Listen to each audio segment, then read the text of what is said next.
ഹരേ കൃഷ്ണ. മാതാജി ഹരേ കൃഷ്ണ. മാതാജി പ്രണാമം. മാതാജിയുടെ പേര് എന്താ കിടക്കുന്നു?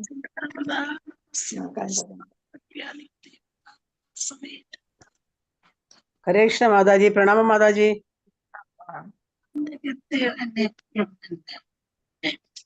ഹരേ കൃഷ്ണ. ഹരേ കൃഷ്ണ. അങ്ങോട്ട് തുടങ്ങാം. ഓം നമോ ഭഗവതേ വാസുദേവായ. ഓം നമോ ഭഗവതേ വാസുദേവായ. ഓം നമോ ഭഗവതേ വാസുദേവായ. നാരായണം നമസ്കൃത്യം നരം ചൈവ നരോത്തമം ദേവീം സരസ്വതീം വ്യാസം തതോ ജയമുദീരയേ. നഷ്ടപ്രായേഷ ഭദ്രേഷു നിത്യം ഭാഗവത ചിന്തയ. ഭഗവതി ഉത്തമശ്ലോകേ ഭക്തിർഭവതി നൈഷ്ഠികേ. മുഖം കരോതി വാചാലം പങ്കും ലംഘയതേ ഗിരിം. യത്രപാപമഹം വന്ദേ ശ്രീചം ദീനതാരിണം ശ്രീചൈതന്യമീശ്വരം പരമാനന്ദമാധവം. ഓം അജ്ഞാനതിമിരാന്ധസ്യ ജ്ഞാനാഞ്ജനശലാകയാ ചക്ഷുരുന്മീലിതം യേന തസ്മൈ ശ്രീഗുരവേ നമഃ. ചൈതന്യമനോഭീഷ്ടം സ്ഥാപിതം യേന ഭൂതലേ സ്വയം രൂപകഥാ മഹ്യം ദദാതി സ്വപദാന്തികം. നമോ വിഷ്ണുപാദായ കൃഷ്ണപ്രേഷ്ഠായ ഭൂതലേ ശ്രീമതേ ജയപതാക സ്വാമിനി നാമിനെ നമാചാര്യപാദായ നിരാകൃതപ്രദായിനെ ഗൗരകഥാധാമതായ നഗരഗ്രാമതാരിണെ. നമോ വിഷ്ണുപാദായ കൃഷ്ണപ്രേഷ്ഠായ ഭൂതലേ ശ്രീമതേ ഭക്തിവേദാന്ത സ്വാമിനി നാമിനെ നമസ്തേ സരസ്വതേ ദേവേ ഗൗരവാണി പ്രചാരിണേ നിർവിശേഷ ശൂന്യവാദി പാശ്ചാത്യദേശതാരിണേ. ജയ ശ്രീകൃഷ്ണ ചൈതന്യ പ്രഭു നിത്യാനന്ദ ശ്രീ അദ്വൈത ഗദാധര ശ്രീവാസാദി ഗൗര ഭക്തവൃന്ദ. ഹരേ കൃഷ്ണ കൃഷ്ണ കൃഷ്ണ ഹരേ ഹരേ. ഹരേ രാമ രാമ രാമ ഹരേ ഹരേ. ഹരേ കൃഷ്ണ കൃഷ്ണ കൃഷ്ണ ഹരേ ഹരേ. ഹരേ രാമ രാമ രാമ ഹരേ ഹരേ. ഹരേ കൃഷ്ണ കൃഷ്ണ കൃഷ്ണ ഹരേ ഹരേ. ഹരേ രാമ രാമ രാമ ഹരേ ഹരേ. ഹരേ കൃഷ്ണ. പ്രണാമം. യശോദാനന്ദ പ്രശ്നം മംഗലാപുരത്തിന്റെ ഭക്തശാസ്ത്ര ക്ലാസ്സിലേക്ക് എല്ലാവർക്കും സ്വാഗതം. ഹരേ കൃഷ്ണ. നമ്മൾ ഇന്ന് 12ാമത്തെ അധ്യായത്തിലേക്ക് കടക്കുന്നു. അതായത് 2ാമത്തെ മോഡ്യൂളിന്റെ അവസാനത്തെ അധ്യായമാണ്. ഇത് കഴിയുമ്പോൾ നമുക്ക് 2ാമത്തെ മോഡ്യൂൾ കഴിയുന്നു. നമുക്കൊരു പരീക്ഷയൊക്കെ എഴുതി ശ്ലോകമൊക്കെ ചൊല്ലി 3ാമത്തെ മോഡ്യൂളിലേക്കൊക്കെ കടക്കാം അല്ലേ. ഹരേ കൃഷ്ണ. അപ്പൊ അധ്യായം 12 11, 12 അധ്യായങ്ങൾ തമ്മിലുള്ള ബന്ധം, അതാണ് ആദ്യം അറിയേണ്ടത്. 11ാം അധ്യായത്തിൽ എന്താ പഠിച്ചത്? 11ാം അധ്യായത്തിൽ എന്താ പഠിച്ചത്? ഹരേ കൃഷ്ണ. അപ്പൊ ഭഗവാൻ വിഭൂതികളെ കുറിച്ച് പറഞ്ഞു. അപ്പൊ അത് കേട്ടപ്പോ അർജുനനെ വിഭൂതികളെല്ലാം കാണണമെന്ന് പറഞ്ഞു അല്ലേ. അപ്പൊ ഭഗവാൻ എന്ത് ചെയ്തു? വിഭൂതികളെല്ലാം അതിന്റെ പ്രതിനിധികളായിട്ടുള്ള വസ്തുക്കളും പിന്നെ വ്യക്തികളും അല്ലെങ്കിൽ എന്താന്ന് വെച്ചാല് രൂപങ്ങൾ, പ്രതിരൂപങ്ങളായിട്ട് അല്ലെ പ്രതിനിധികളായിട്ട് വിശ്വരൂപത്തിലെല്ലാം കാണിച്ചു കൊടുക്കുകയായിരുന്നു ചെയ്തത്. അപ്പൊ വിശ്വരൂപം താൽക്കാലികമാണെന്ന് നമ്മൾ പഠിച്ചു അല്ലേ. അപ്പൊ ഭഗവാന്റെ അളക്കാൻ പറ്റാത്ത വിഭൂതികളെയാണ് ഭഗവാൻ എന്താണ് വിശ്വരൂപത്തില് കാണിക്കുകയുണ്ടായത്. അത് കഴിഞ്ഞപ്പോ അർജുനന് അടുത്ത സംശയം. ആദ്യം അർജുനൻ സന്യസിക്കാൻ പോണമെന്നായിരുന്നു അല്ലേ. അത് കഴിഞ്ഞപ്പോഴാണ് ത്യാഗം ഒക്കെ വന്നത്. ത്യാഗമാണ് സന്യസിക്കുന്നതിനേക്കാളും കർമ്മം ചെയ്ത കർമ്മം ഫലം ഇല്ല ഉപേക്ഷിക്കുന്നതാണ് നല്ലത് എന്നൊക്കെ മനസ്സിലാക്കി അല്ലേ. അത് കഴിഞ്ഞിട്ട് അപ്പൊ അതില് ഏതാണ് ഭക്തിയാണ് ഏറ്റവും നല്ലത് എന്നെല്ലാം മനസ്സിലാക്കി. അപ്പൊ ഇപ്പം ഭക്തിയുടെ സേവനമാണ് മെച്ചമെന്നെല്ലാം മനസ്സിലാക്കി കഴിഞ്ഞപ്പോ എങ്ങനെ ഭക്തിയുടെ സേവനം ചെയ്യണം എന്നുള്ളതിലാണ് ഇപ്പൊ സംശയം. അതായത് ഏതാണ് ഭഗവാന് രൂപമുണ്ടോ രൂപമില്ലയോ അല്ലെ. അപ്പൊ രൂപമുണ്ടെങ്കിൽ രൂപമുള്ളതിനെയാണോ ആരാധിക്കേണ്ടത്, അല്ലെങ്കിൽ എന്താണ് രൂപമില്ലാത്തതിനെയാണോ ആരാധിക്കേണ്ടത് എന്നാണ് ഇവിടെ ചോദിക്കുന്നത്.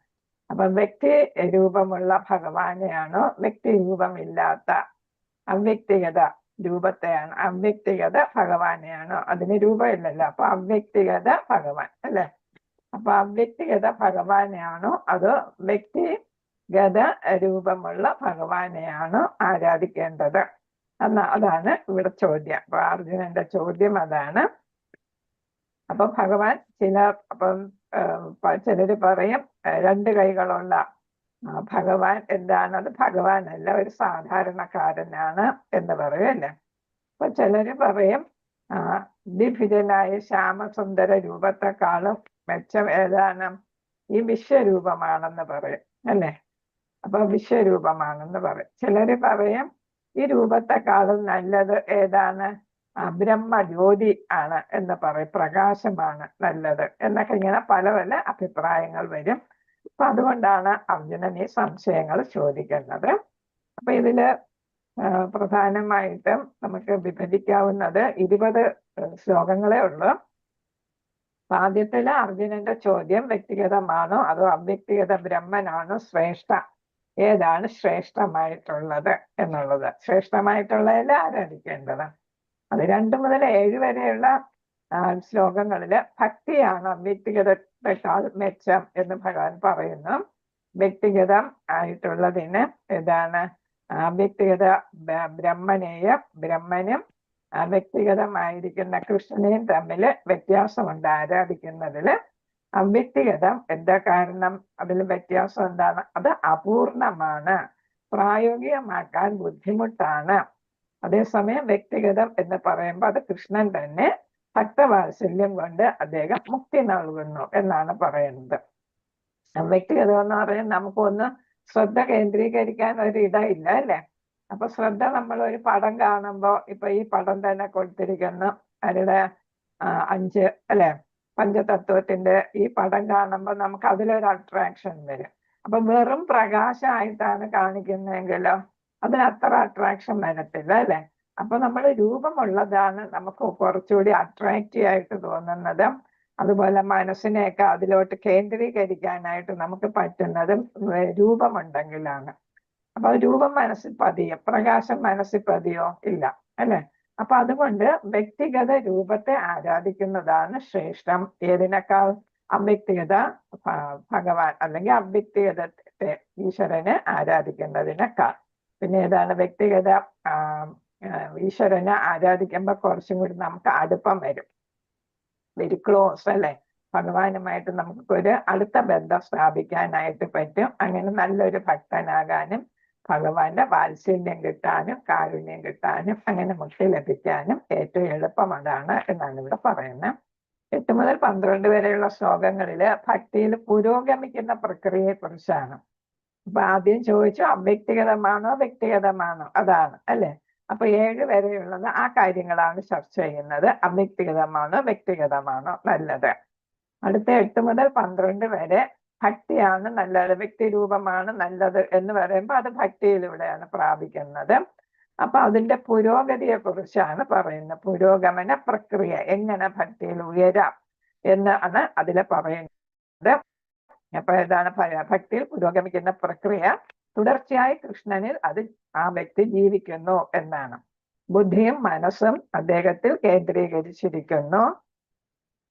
പിന്നെ അതില് ഓരോ പ്രോഗ്രസ് പറയുന്ന, ആദ്യം മനസ്സ് ബുദ്ധി, അത് കഴിഞ്ഞിട്ട് ഏതാണ് അത് പറ്റുന്നില്ല എങ്കിൽ ഏതാണ് നമ്മൾ റെഗുലേറ്റീവ് പ്രിൻസിപ്പിൾസ് ഉണ്ടല്ലോ, നിയന്ത്രിത തത്വങ്ങൾ, അത് പാലിച്ച് തൻ്റെ ആഗ്രഹങ്ങളും കഴിവുകളും വികസിപ്പിച്ച് എപ്പോഴും കൃഷ്ണനെ സ്മരിക്കാനായിട്ട് സാധിക്കണം. അത് പറ്റിയില്ലെങ്കിൽ കർമ്മങ്ങളെല്ലാം കൃഷ്ണന് സമർപ്പിക്കുക, അതാണ്. അപ്പൊ കർമ്മങ്ങളെല്ലാം ഏതാണ് ഭക്തിയോടെ ചെയ്ത് ഭഗവാൻ സമർപ്പിക്കുക. അതായത് ആദ്യം മനസ്സും ബുദ്ധിയും എന്ന് പറയുമ്പോൾ ആന്തരികമായിട്ടുള്ളതാണ് അല്ലെ? അടുത്ത് പറയുന്ന ഏതാണ് ഭാഗികമായിട്ടുള്ള എന്ന് വെച്ചാൽ ബഹിരംഗമായിട്ടുള്ള, അതാണ് അടുത്ത് പറയുന്ന എക്സ്റ്റേണൽ ആയിട്ടുള്ളതാണ് പറയുന്ന കർമ്മങ്ങളും കർമ്മഫലങ്ങളും എല്ലാം ഭഗവാന് നൽകുക എന്ന് പറയുന്നുണ്ട്. പിന്നെ പറയുന്നു അത് നിങ്ങൾക്ക് പറ്റിയില്ലെങ്കിൽ നിങ്ങൾ എന്ത് ചെയ്യുക, ധ്യാനം ചെയ്യുക. ധ്യാനം ചെയ്യുകയും പിന്നെ ഏതാണ് ജ്ഞാനം ആർജിക്കുകയും ചെയ്യുക എന്നുള്ളതാണ്. ജ്ഞാനവും ധ്യാനത്തിനെയും കുറിച്ച് പറയുന്നുണ്ട്. അപ്പൊ ഇങ്ങനെ പല സ്റ്റേജസ് ആണ് ഇവിടെ പറയുന്നത്. അപ്പൊ ഇതെല്ലാം കഴിഞ്ഞിട്ട് അവസാനം പറയും ഏതാണ് ഫലം ത്യജിച്ചുകൊണ്ടുള്ള കർമ്മയോഗമാണ് ഏറ്റവും നല്ലത് എന്ന് പറയുന്നുണ്ട്. ഭക്തിയിൽ വരാനായിട്ട്, വികസിക്കാനായിട്ട് ജ്ഞാനത്തെക്കാളും ധ്യാനത്തെക്കാളും ഒക്കെ നല്ലത് ഏതാണ്? നിങ്ങൾ കർമ്മഫലം ഉപേക്ഷിച്ച് കർമ്മം ചെയ്യുക, കർമ്മയോഗയിൽ ഏർപ്പെടുക എന്നാണ് പറയുന്നത്. 13 മുതൽ 20 വരെ ഭഗവാനോട് അടുപ്പിക്കുന്ന ഗുണങ്ങൾ എന്തൊക്കെയാണ്? ഒരു ഭക്തനായി, ഒരാള് ഭക്തനായി, അപ്പൊ അതായതാണ് നിഷ്കാമ കർമ്മയോഗം വഴി അല്ലെ ഫലങ്ങൾ ത്യജിച്ചുകൊണ്ടുള്ള ത്യാഗം, അതാണ് അവിടെ എടുത്തു പറയുന്നത്, ത്യാഗം. അപ്പൊ കർമ്മഫലങ്ങൾ ത്യജിക്കുക എന്ന് വെച്ചാൽ ത്യാഗം എന്നാണ്, അതിനാണ് അവിടെ ഊന്നൽ കൊടുത്തിരിക്കുന്നത്.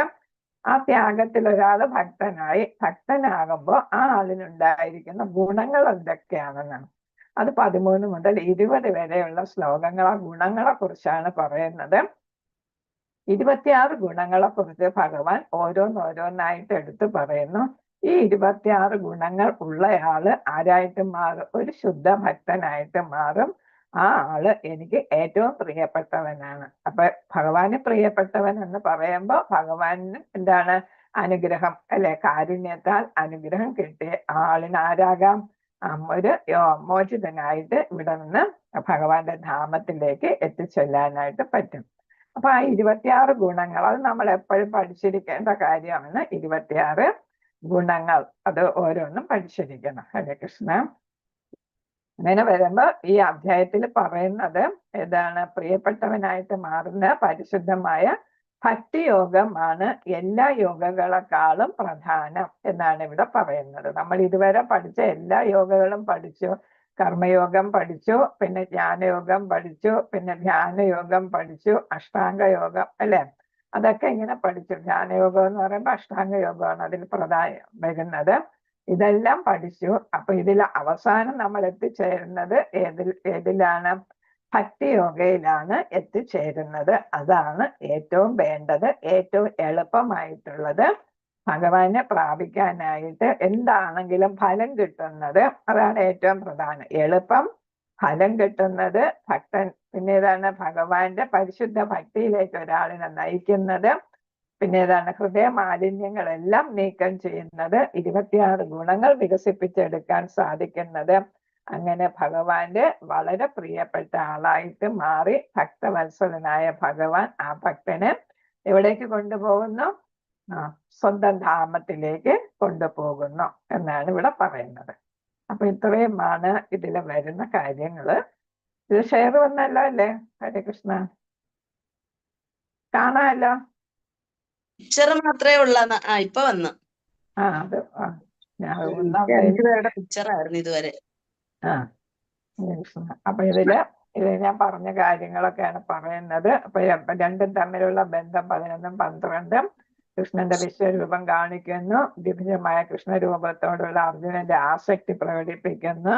പിന്നെ കൃഷ്ണന്റെ വ്യക്തിഗത രൂപത്തോട് ആഭിമുഖ്യമുണ്ടായ തന്റെ നിലപാട് വ്യക്തമാക്കുകയാണ് അർജുനൻ. അപ്പൊ ഇവിടെ പറയുന്നത് എന്താണ്? 4 ഭുജം കാണിച്ചു, പിന്നെ 2 ഭുജം കാണിച്ചു. അപ്പം അർജുനൻ ഏതിനോടാണ് ഇഷ്ടം?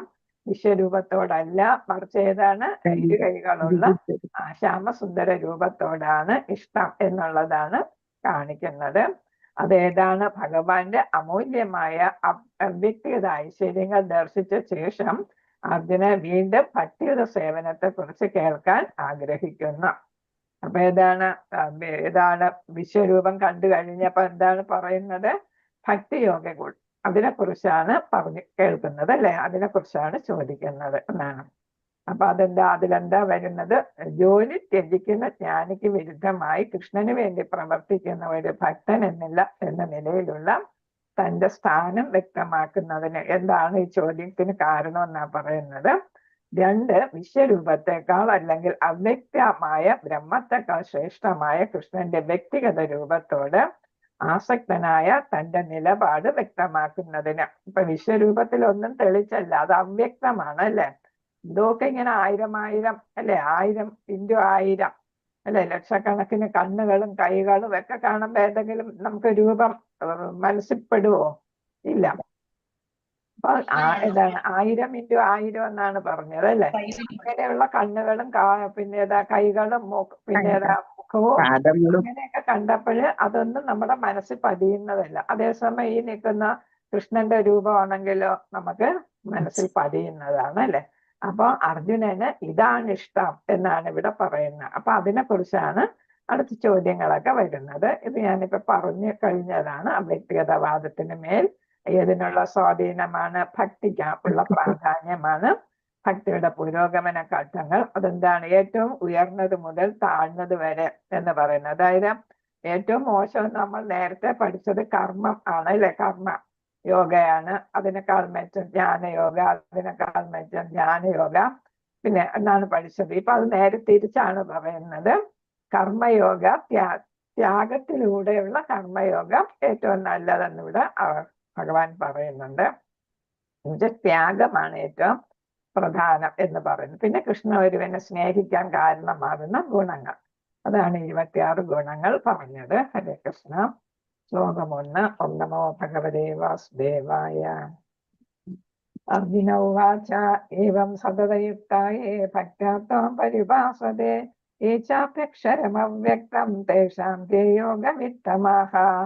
അർജുനൻ ചോദിക്കുന്നു, എല്ലാ സമയവും അങ്ങയുടെ ഭക്തിയുടെ സേവനത്തിൽ തന്നെ ഉചിതമായി ഏർപ്പെട്ടു പോരുന്നവരോ അതോ പ്രത്യക്ഷമല്ലാത്ത അവ്യക്ത ബ്രഹ്മത്തെ ഉപാസിക്കുന്നവരോ ആരാണ് കൂടുതൽ പരിപൂർണത ഉള്ളവൻ? ആരാണ് ശ്രേഷ്ഠൻ? അപ്പൊ അവ്യക്തത രൂപത്തെ അവ്യക്തമായ ഏതാണ് പ്രകാശത്തെ ആരാധിക്കുന്നവരാണോ അതോ ഏതാണ് രൂപമുള്ള ഭഗവാനെ ശ്യാമസുന്ദര രൂപത്തെ ആരാധിക്കുന്നവരാണോ മെച്ചം എന്നാണ്.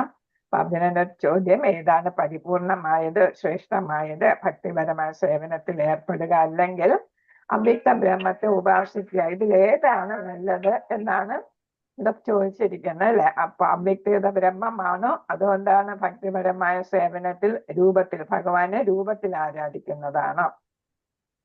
അപ്പൊ ഇവിടെ 2 തരം ആധ്യാത്മികവാദികളുണ്ട്. ഒന്ന് അവ്യക്തിഗതവാദികൾ, ഒന്ന് ഏതാണ് വ്യക്തിഗതവാദികൾ അല്ലെ. അതാണ് നമ്മൾ പഠിച്ചത്. അതാണ് ചോദ്യം വന്നത്. വ്യക്തിഗതവാദി എന്ന് പറയുന്ന ആരാണ്? തന്റെ സർവശക്തിയും ഉപയോഗിച്ച് പരമപുരുഷന്റെ സേവനത്തിൽ ഏർപ്പെടുന്നു. ഭഗവാന് രൂപമുണ്ടെന്ന് ആ രൂപത്തെ ഏതാണ് എല്ലാ തരത്തിലും നവയുധ ഭക്തി സേവനം ചെയ്യുന്നു. നമ്മളെ എല്ലാ ഏതാണ് ഇന്ദ്രിയങ്ങളും കർമ്മേന്ദ്രിയങ്ങളും ജ്ഞാനേന്ദ്രിയങ്ങളും ഇന്ദ്രിയ വിഷയങ്ങളും മനസ്സും എല്ലാം ഉപയോഗിച്ച് ഭഗവാനെ സേവിക്കുന്നു. അതാണ് വ്യക്തിഗതവാദി. അവ്യക്തിഗതവാദി എന്ന് പറയുമ്പോൾ അവ്യക്തമായ നിരാകാര ബ്രഹ്മത്തെ എന്ന് വെച്ചാൽ ആകാരമില്ലാത്ത രൂപമില്ലാത്ത ബ്രഹ്മത്തെ ധ്യാനിക്കുന്നതിനാണ് അവരേർപ്പെടുന്നത്. അത് അവരാണ് എവിടെ ചെന്ന് എത്തുന്നത്? ബ്രഹ്മനിൽ എത്തുന്നത്. അപ്പൊ വ്യക്തിഗതവാദികൾ എവിടെ എത്തുന്നു? ഭഗവാന്റെ ധാമത്തിൽ എത്തുകയും ചെയ്യുന്നു. അപ്പൊ ഇവിടെ ഓരോ അധ്യായത്തിന്റെ സമാപനം ഭഗവാന്റെ വ്യക്തിഗത രൂപവുമായി ബന്ധിപ്പിക്കുക എന്നാണ് ഇവിടെ പറയുന്നത്. അപ്പൊ 2ാമത്തെ അധ്യായത്തിലും ജീവസത്ത ഭൗതിക ശരീരമല്ല ആത്മാവാണ് എന്ന് പറയുന്നത്. ആത്മാവെന്ന് പറയുമ്പോൾ ഏതാണ്? ഭഗവാന്റെ ഒരു അംശമാണ് ആത്മാവ് അല്ലെ. ഭഗവാൻ ഏതാണ്? വിഭുവാണ്. നമ്മൾ ആരാണ്? അണു അല്ലെ. ജീവസത്തകൾ അണു. നമ്മളെന്ന് വെച്ചാൽ എല്ലാ ജീവജാലങ്ങളും. അതാണ് 2ാമത്തെ അധ്യായത്തില് ഭഗവാൻ പറഞ്ഞു കൊടുത്തത് അല്ലെ. നീ എന്തിനു വിഷമിക്കുന്നു? ഇവരെല്ലാം ഏതുപോലെയാണ്? ആത്മാവിനെ മൂടുന്ന വസ്ത്രങ്ങളാണ് ഈ ശരീരം അല്ലെ. അപ്പൊ ശരീരമല്ല, അത് നശിക്കുന്നതാണ്. നമ്മൾ വസ്ത്രം മാറുന്നത് പോലെയാണ്. ആത്മാവാണ് പ്രധാനം എന്ന് പറഞ്ഞു കൊടുക്കുന്നുണ്ടായിരുന്നു 2ാമത്തെ അധ്യായത്തില്. അതൊക്കെ നമ്മൾ ഓർക്കുന്നുണ്ടാവും. 6ാമത്തെ അധ്യായത്തില് ഇതാണ് അസഹൃദയസ്ഥനായ കൃഷ്ണനെ കുറിച്ച് സദാ ചിന്തിച്ചു കൊണ്ടിരിക്കുന്ന ഭക്തനാണ് എല്ലാ യോഗികളിലും വെച്ച് ഉത്തമൻ എന്ന് പറയുന്നുണ്ട്. അപ്പൊ അതിലെ 16 ശ്ലോകം 47ാമത്തെ ശ്ലോകത്തില് അതാണ് പറയുന്നത്. ഹരേ കൃഷ്ണ. ലാസ്റ്റ് ശ്ലോകമാണത്. യോഗിനാമപി സർവേഷാം മദ്ഗതേനാന്തരാത്മന ശ്രദ്ധാവാൻ ഭജതേ യോമ സമയയുക്ത തമോ മദഃ. അപ്പൊ അങ്ങനെയുള്ള യോഗി എല്ലാം കളഞ്ഞിട്ട് എന്നെ മാത്രം ഉപാസിക്കുന്ന യോഗിയെ അവനാണ് ഉത്തമൻ എന്നാണ് എന്റെ അഭിപ്രായം. മദഃ എന്ന് വെച്ചാൽ എന്റെ അഭിപ്രായം എന്നാണ് അവിടെ പറഞ്ഞത്. അപ്പൊ അവിടെയും ഭഗവാന് എന്റെ വ്യക്തി രൂപമുള്ള ഭഗവാനെ ആരാധിക്കുക എന്നാണ്. ആരാധിക്കുക എന്ന് വെച്ചാൽ ഭക്തി അല്ലെ. അടുത്ത 7ാമത്തെ അധ്യായത്തില് അത് തന്നെ പറയുന്നു. ഏതാണ്? ദീപസത്ത പരിപൂർണതയുടെ വിഭിന്ന അംശമാണ്. അതുകൊണ്ട് ആ പൂർണ്ണതയിൽ മാത്രം ശ്രദ്ധ കേന്ദ്രീകരിക്കണം. അപ്പൊ ജീവസത്ത എന്ന് പറയുന്നത് പൂർണ്ണനായ പരിപൂർണനായ ആരുടെ അംശമാണ്? ഭഗവാന്റെ വേറൊരു വിഭിന്നമായിട്ടുള്ള ഒരു അംശമാണ്. അതായത് ഭഗവാന്റെ തന്നെ അംശമാണ് ജീവസത്ത. എല്ലാം അറിയുന്നില്ല, ഭഗവാൻ എല്ലാം അറിയുന്നു, അല്ലെ?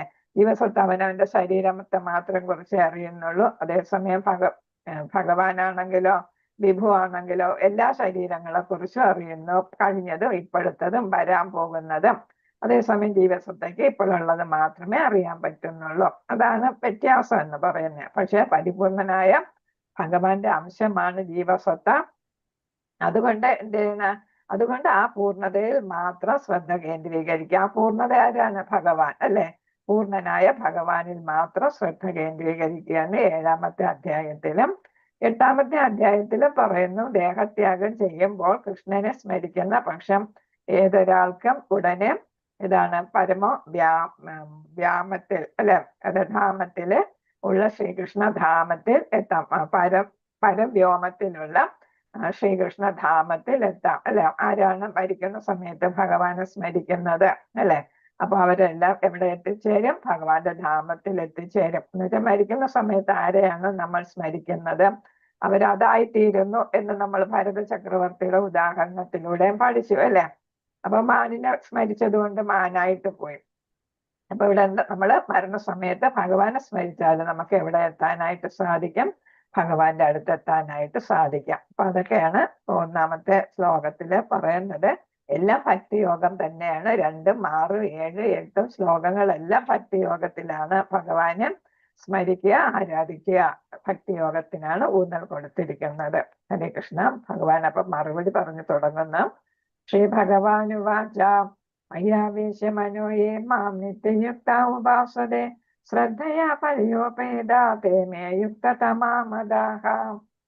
അപ്പൊ ഇവിടെ ഭഗവാൻ പറയുന്ന പരമദിവ്യോത്തമ പുരുഷൻ പറഞ്ഞു, എന്റെ വ്യക്തി രൂപത്തിൽ തന്നെ മനസ്സുറപ്പിച്ച് അതീന്ദ്രിയമായ ദൃഢവിശ്വാസത്തോടെ എല്ലായ്പ്പോഴും എന്നെ ആരാധിക്കുന്നതിൽ മുഴുകിയിരിക്കുന്നവരാണ് ഏറ്റവും പരിപൂർണതയുള്ളവരെന്ന് ഞാൻ കരുതുന്നു. അപ്പൊ ഭഗവാൻ തന്നെ കരുതുന്നു എന്ന് വെച്ചാൽ നമ്മളത് വിശ്വസിക്കണം, അല്ലേ? അപ്പൊ എന്താണ്? വ്യക്തി രൂപത്തിൽ തന്നെ എന്നാണ് അവിടെ പറയുന്നത്. അപ്പൊ ഭഗവാന് രൂപമുണ്ട്. ഭഗവാൻ പുരുഷനാണ്, പരമ ദിവ്യോത്തമ പുരുഷൻ. പുരുഷൻ എന്ന് പറയുമ്പോൾ ഒരു വ്യക്തിയാണ്. പുരുഷന്മാരിൽ, വ്യക്തികളിൽ ഉത്തമനായ ആളാണ്. അപ്പൊ ആ വ്യക്തി പുരുഷനിൽ അദ്ദേഹത്തിന്റെ വ്യക്തി രൂപത്തിൽ, അപ്പൊ അത് നമ്മൾ ഏത് രൂപത്തിൽ വേണമെങ്കിലും എടുക്കാം. ശ്രീകൃഷ്ണന്റെ ഏറ്റവും ഇഷ്ടപ്പെട്ട രൂപം ഏതാണ്? കൈകളുള്ള രൂപമാണ്, അല്ലെ? ആ രൂപത്തിൽ എന്താണ്? മനസ്സുറപ്പിച്ച്, മനസ്സിനാണ് അവിടെ പ്രാധാന്യം കൊടുത്തിരിക്കുന്നത്.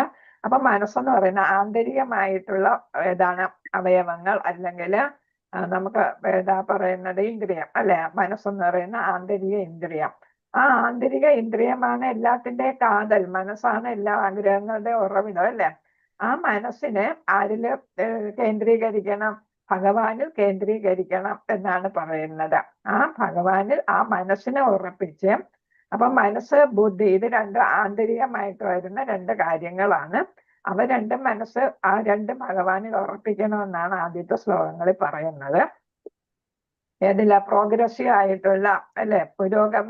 ഭക്തി പുരോഗമിക്കുന്നതിന്റെ ഘട്ടങ്ങളില് ആദ്യം മനസ്സ് ഭഗവാനിൽ ഉറപ്പിക്കണമെന്ന് പറയുന്നു. അതീന്ദ്രിയമായ ദൃഢവിശ്വാസത്തോടെ, അതീന്ദ്രിയമാണ് എന്ന് വെച്ചാൽ നമ്മൾ എന്താണ്?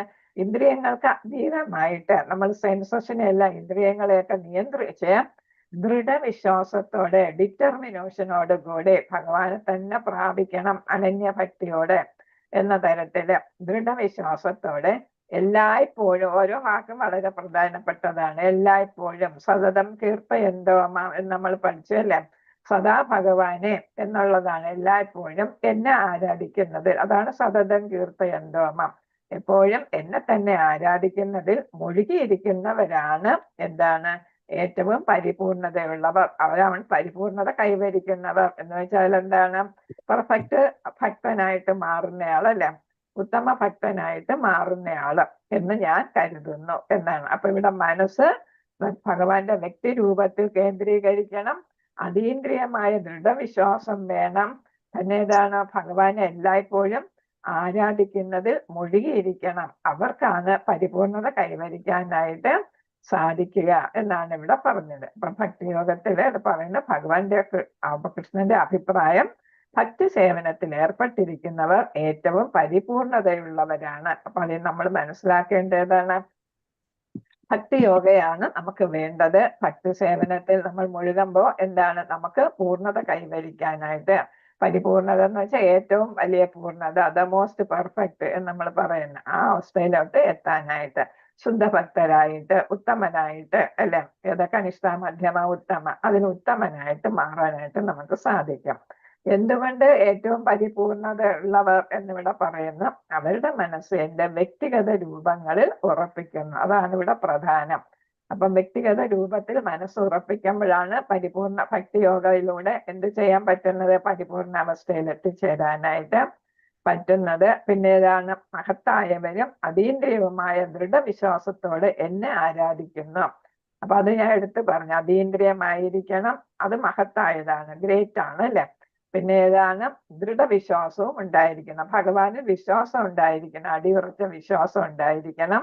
ഇന്ദ്രിയങ്ങളെല്ലാം നമ്മൾ എന്ത് ചെയ്യുന്നു? ഭഗവാന്റെ സേവനത്തിന് വേണ്ടി ഉപയോഗിക്കുമ്പോൾ അത് അതീന്ദ്രിയമായിട്ട് മാറുന്നു. പിന്നെ എപ്പോഴും എന്നെ ആരാധിക്കുന്നതിൽ മുഴുകുകയും ചെയ്യണം. അതുകൊണ്ടാണ് അവർ പരിപൂർണതയുള്ളവരെന്ന് പറയുന്നത്. അടുത്ത് പറയുന്ന കൃഷ്ണാവബോധത്തിലെ പ്രവർത്തനങ്ങൾ എല്ലാം കൃഷ്ണന് വേണ്ടി ചെയ്യുന്നതിന് കൃഷ്ണാവബോധ പ്രവർത്തനങ്ങൾ ഭൗതികമല്ല. അപ്പൊ എന്താണ്? നമ്മൾ നമ്മുടെ ഇന്ദ്രിയങ്ങളെല്ലാം ഉപയോഗിച്ച് ഭഗവാന് വേണ്ടി കർമ്മം ചെയ്യുമ്പോൾ അതെന്തായിട്ട് മാറുന്നു? അതീന്ദ്രിയമായിട്ട് മാറുന്നു, ആധ്യാത്മികമായിട്ട് മാറുന്നു. അപ്പൊ കൃഷ്ണാവബോധ പ്രവർത്തനങ്ങൾ ചെയ്യുന്ന പ്രവൃത്തിയെല്ലാം എന്തായിട്ട് മാറുന്നു? അതീന്ദ്രിയ പ്രവൃത്തിയായിട്ട് മാറുന്നു, അല്ലെങ്കിൽ ആധ്യാത്മിക പ്രവൃത്തിയായിട്ട് മാറുന്നു. അടുത്ത് പറയുന്ന ഒരു ശുദ്ധ ഭക്തൻ തന്റെ നിരന്തരമായ ഇടപഴകലിനെ പൂർണ്ണ സമാധിയാണ്. അത് ഇടപഴകലിന്റെ പൂർണ്ണ സമാധിയിലാണ്. ഉദാഹരണമായിട്ട് ജപിക്കുക, കേൾക്കുക, പാചകം ചെയ്യുക, ഷോപ്പുകൾ നടത്തുക, ക്ഷേത്രം അല്ലെങ്കിൽ പാത്രങ്ങൾ കഴുകുക തുടങ്ങിയവ ഒരു നിമിഷവും പാഴാക്കരുത്. അപ്പൊ നമുക്ക് കിട്ടുന്ന ഓപ്പർച്യൂണിറ്റീസ് ഒക്കെ നമ്മൾ എന്ത് ചെയ്യണം? ഭഗവാന്റെ സേവനത്തിന് വേണ്ടിയിട്ട് ഉപയോഗിക്കണം. അപ്പൊ ഭഗവാൻ ഏതാണ്? ആഹാരം ഉണ്ടാക്കുന്നതും അല്ലെ, പ്രസാദം ഉണ്ടാക്കുന്നതും, ഭഗവാൻ അതിന് വേണ്ടിയിട്ട് ഉപയോഗിക്കുന്നതും, പൂജയ്ക്ക് വേണ്ടി ഉപയോഗിക്കുന്ന പാത്രങ്ങളും ഒക്കെ കഴുകുന്നതും അല്ലെ, പിന്നെ അവിടെ ഡീറ്റിയെ അലങ്കരിക്കാൻ ഉപയോഗിക്കുന്ന മറ്റു വസ്തുക്കളൊക്കെ, പൂവെട്ടുക, അങ്ങനെ ഏത് ജോലി ചെയ്താലും ജപിക്കുന്നതും, പിന്നെ വേറെ ഏതാണ്? ശ്രവണം അല്ലെ. അപ്പൊ എന്ത് ചെയ്താലും അതെന്തായിട്ട് വരും? ഭഗവാന്റെ സേവനമായിട്ട് മാറും, കൃഷ്ണാവബോധ പ്രവർത്തനമായിട്ട് മാറും. അപ്പൊ ഇതെല്ലാം ഏതായിട്ട് മാറുന്നു? ആധ്യാത്മിക പ്രവർത്തികളായിട്ട് മാറുന്നു. അപ്പൊ നമുക്ക് ആധ്യാത്മിക പ്രവൃത്തി, കൃഷ്ണാവബോധ പ്രവൃത്തികൾ നമ്മൾ എന്ത് ചെയ്യുന്നു? പരിപൂർണത ഉള്ളവരാക്കി മാറ്റുന്നു, മോസ്റ്റ് പെർഫെക്റ്റ് ഭക്തനായിട്ട് മാറ്റുന്നു എന്നാണ് ഇവിടെ പറയുന്നത്. 3-4 ശ്ലോകങ്ങളെടുത്ത് പറയുന്നുണ്ട്. ഹരേ കൃഷ്ണ. അപ്പൊ ഭക്തി ഏതാണ്? പരിശുദ്ധ ഭക്തരുടെ അത് പറയുന്നത് എന്താണ്? ഭക്തിയുടെ സേവനങ്ങൾ, മനസ്സെപ്പോഴും ഭഗവാന്റെ വ്യക്തി രൂപത്തിൽ കൃഷ്ണനെ ആരാധിക്കുക, അതീന്ദ്രിയ വിശ്വാസം മഹത്തരമായിട്ട് ചെയ്യുക അല്ലെ, ആരാധന നടത്തുക, ഭക്തിയുടെ സേവനം ശ്രേഷ്ഠം എന്നതിൽ അർജുനന് ഭയങ്കര സന്തോഷം ഉണ്ടാകുന്നു എന്നാണ് ഇവിടെ പറയുന്നത്. ഭക്തിയുടെ സേവനത്തിന്റെ മഹത്വം അദ്ദേഹം ഉൾക്കൊണ്ട് കഴിഞ്ഞു. പക്ഷെ അവ്യക്തിഗതവാദി എന്ത് ചെയ്യുന്നില്ല? ഈ ഭക്തി അവ്യക്തഗതവാദി അവ്യക്തമായ ബ്രഹ്മനെ, അതുപോലെ ജ്ഞാനയോഗികളും എന്ത് ചെയ്യുന്നു? ആരാധിച്ചിട്ട് എന്തു നേടും എന്നറിയാനായിട്ട് അർജുനന് താല്പര്യം, അവരെന്തു നേടുന്നു എന്നതറിയാനായിട്ട് അർജുനന് താല്പര്യം വരുന്നുണ്ട്. അതാണ് 3-4 ശ്ലോകങ്ങള്. ഏതക്ഷരം അനിർദ്ദേശ്യം വ്യക്തം പരിഭാസതേ സർവത്ര ഗമ്മചിന്യം ചൂടസ്ഥം മജലം ധ്രുവം സംയമേന്ദ്രിയ ഗ്രാമം സർവത്ര സമബുദ്ധയാഃ തേ പ്രാപ്നുവന്തി മാമേവ സർവഭൂതഹിതേ തദാഹ രഥാഹ. ഹരേ കൃഷ്ണ. അപ്പൊ ഇവിടെ പറയുന്ന എന്നാൽ ഇന്ദ്രിയങ്ങളെയെല്ലാം നിയന്ത്രിച്ച് എല്ലാവരിലും സമഭാവനയോടെ സർവ ജീവികളുടെയും നന്മയിൽ തൽപരരായിക്കൊണ്ട് ഇന്ദ്രിയങ്ങൾക്ക് ഗോചരമല്ലാത്തതും അവ്യക്തവും സർവവ്യാപ്തവും അചിന്ത്യവും സ്ഥിരവും മാറ്റമില്ലാത്തതും ഉറച്ചതുമായതിനെ നിരപേക്ഷ തത്വത്തിന്റെ വ്യക്തിശൂന്യ സങ്കല്പത്തെ പരിപൂർണമായി ഉപാസിക്കുന്നവരും ഒടുവിൽ എന്നെ തന്നെ പ്രാപിക്കുന്നു എന്ന് പറയുന്നുണ്ട്. അപ്പൊ എന്താണ് ഇവിടെ ചോദ്യം? എന്താണ്? ഇവരെല്ലാം അവ്യക്തിഗതവാദികൾ അവ്യക്തമായ ബ്രഹ്മനെ ആരാധിച്ചിട്ട് എന്ത് നേടുന്നു എന്ന് അർജുനന്റെ ചോദ്യം അറിയാൻ ആഗ്രഹമുണ്ട്. അപ്പം പറയുന്നത് എന്താണ്? അപ്പൊ അവ്യക്തിഗത ബ്രഹ്മത്തിന്റെ വിശേഷണങ്ങളാണ് ഇവിടെ പറയുന്നത്. അതിനെ ആരാധിക്കുന്നവർക്ക് വേണ്ട ഗുണങ്ങളാ പറയുന്നത്. സമഭാവന ഉണ്ടായിരിക്കണം. അത് പരിശുദ്ധ വ്യക്തിഗത ഭക്തനാണെങ്കിലും അവ്യക്തിഗത ഭക്തനാണെങ്കിലും അവർക്ക് എന്തുണ്ടായിരിക്കണം? സമഭാവന ഉണ്ടാകണം. എല്ലാവരെയും, എല്ലാ ജീവസത്തകളെയും ഒരേപോലെ കാണുന്ന ഒരു സ്വഭാവം, അതാണ് സമഭാവന എന്ന് പറയുന്നത്. സർവ്വജീവികളുടെയും നന്മയിൽ തൽപരരായിരിക്കണം എന്ന് വെച്ചാൽ അവർക്ക് വിദ്വേഷം, അസൂയ അങ്ങനെ ഒന്നും പാടില്ല. അപ്പൊ അവർക്ക് നല്ല ഗുണങ്ങൾ തന്നെ ഉണ്ടാകണം. പിന്നെ എന്താണ്? ഇന്ദ്രിയങ്ങൾക്ക് പിന്നെ ഇവിടെ വരുന്നത്, നമ്മുടെ നഗ്ന ഇന്ദ്രിയങ്ങൾക്ക് ഗോചരമല്ല, കാണാൻ പറ്റത്തില്ല ബ്രഹ്മന്. കാരണം എന്താ? വെറും ഒരു പ്രകാശമാണ് അല്ലെ. അപ്പൊ അത് നമുക്ക് ലൊക്കേറ്റ് ചെയ്യാൻ പറ്റത്തില്ല. ഭഗവാൻ എവിടെയാണെന്ന് നമുക്ക് ലൊക്കേറ്റ് ചെയ്യാൻ പറ്റത്തില്ല. പിന്നെ ഇത് അചിന്ത്യമാണ്, ചിന്തയ്ക്ക് അതീതമായിട്ടുള്ള രൂപമുണ്ടെങ്കിൽ നമുക്ക് പിന്നെ ചിന്തിക്കാം. ഇത് ചിന്തയ്ക്ക് അതീതമായിട്ടുള്ളതാണ്. പിന്നെ എന്താ പറയുന്നത്? സ്ഥിരമായിട്ട് എന്ന് വെച്ചാൽ ഒരിടത്ത് അങ്ങനെ നിൽക്കുകയാണ് എന്നുള്ളതാണ് ഇവിടെ പറയുന്നത്. അവരുടെ ആരാധന പ്രക്രിയ അവ്യക്തഗതമായതിനെയാണ് അവർ ആരാധിക്കുന്നത്. നമുക്ക് ഇന്ദ്രിയങ്ങൾ കൊണ്ട് അറിയാൻ പറ്റത്തില്ല. കാരണം എന്താണ്? നിർഗുണനാണ് ബ്രഹ്മൻ അല്ലെ. നിർഗുണനാണ്, രൂപമില്ലാത്തത് കൊണ്ട്. പിന്നെ സർവ്വവ്യാപിയായതിനെ നമുക്ക് ഉൾക്കൊള്ളാൻ പറ്റത്തില്ല. ഇപ്പൊ വിശ്വരൂപം കണ്ടു, വിശ്വരൂപത്തിന് നമുക്ക് ഉൾക്കൊള്ളാൻ പറ്റുമോ? സൂര്യനെ കണ്ടു, നട്ടുച്ചയ്ക്ക് സൂര്യനെ കാണുന്നു, നമുക്കത് സൂര്യനെ ഉൾക്കൊള്ളാൻ പറ്റുന്നുണ്ടോ? കാണാൻ പറ്റുന്നുണ്ടോ? ഇല്ല. അപ്പൊ അങ്ങനെയാണ് ബ്രഹ്മനും വരുന്നത്. നമ്മൾ നട്ടുച്ചയ്ക്ക് സൂര്യനെ കണ്ടാൽ എങ്ങനെ ഇരിക്കും? അതേപോലെയാണ്. അതുകൊണ്ട് എന്താണ്? ഇന്ദ്രിയങ്ങൾ കൊണ്ട് കാണാൻ പറ്റാത്തയാളാണ്. സർവ്വവ്യാപി ആയതുകൊണ്ട് തന്നെ നമുക്ക് ഉൾക്കൊള്ളാൻ പറ്റാത്തതാണ്.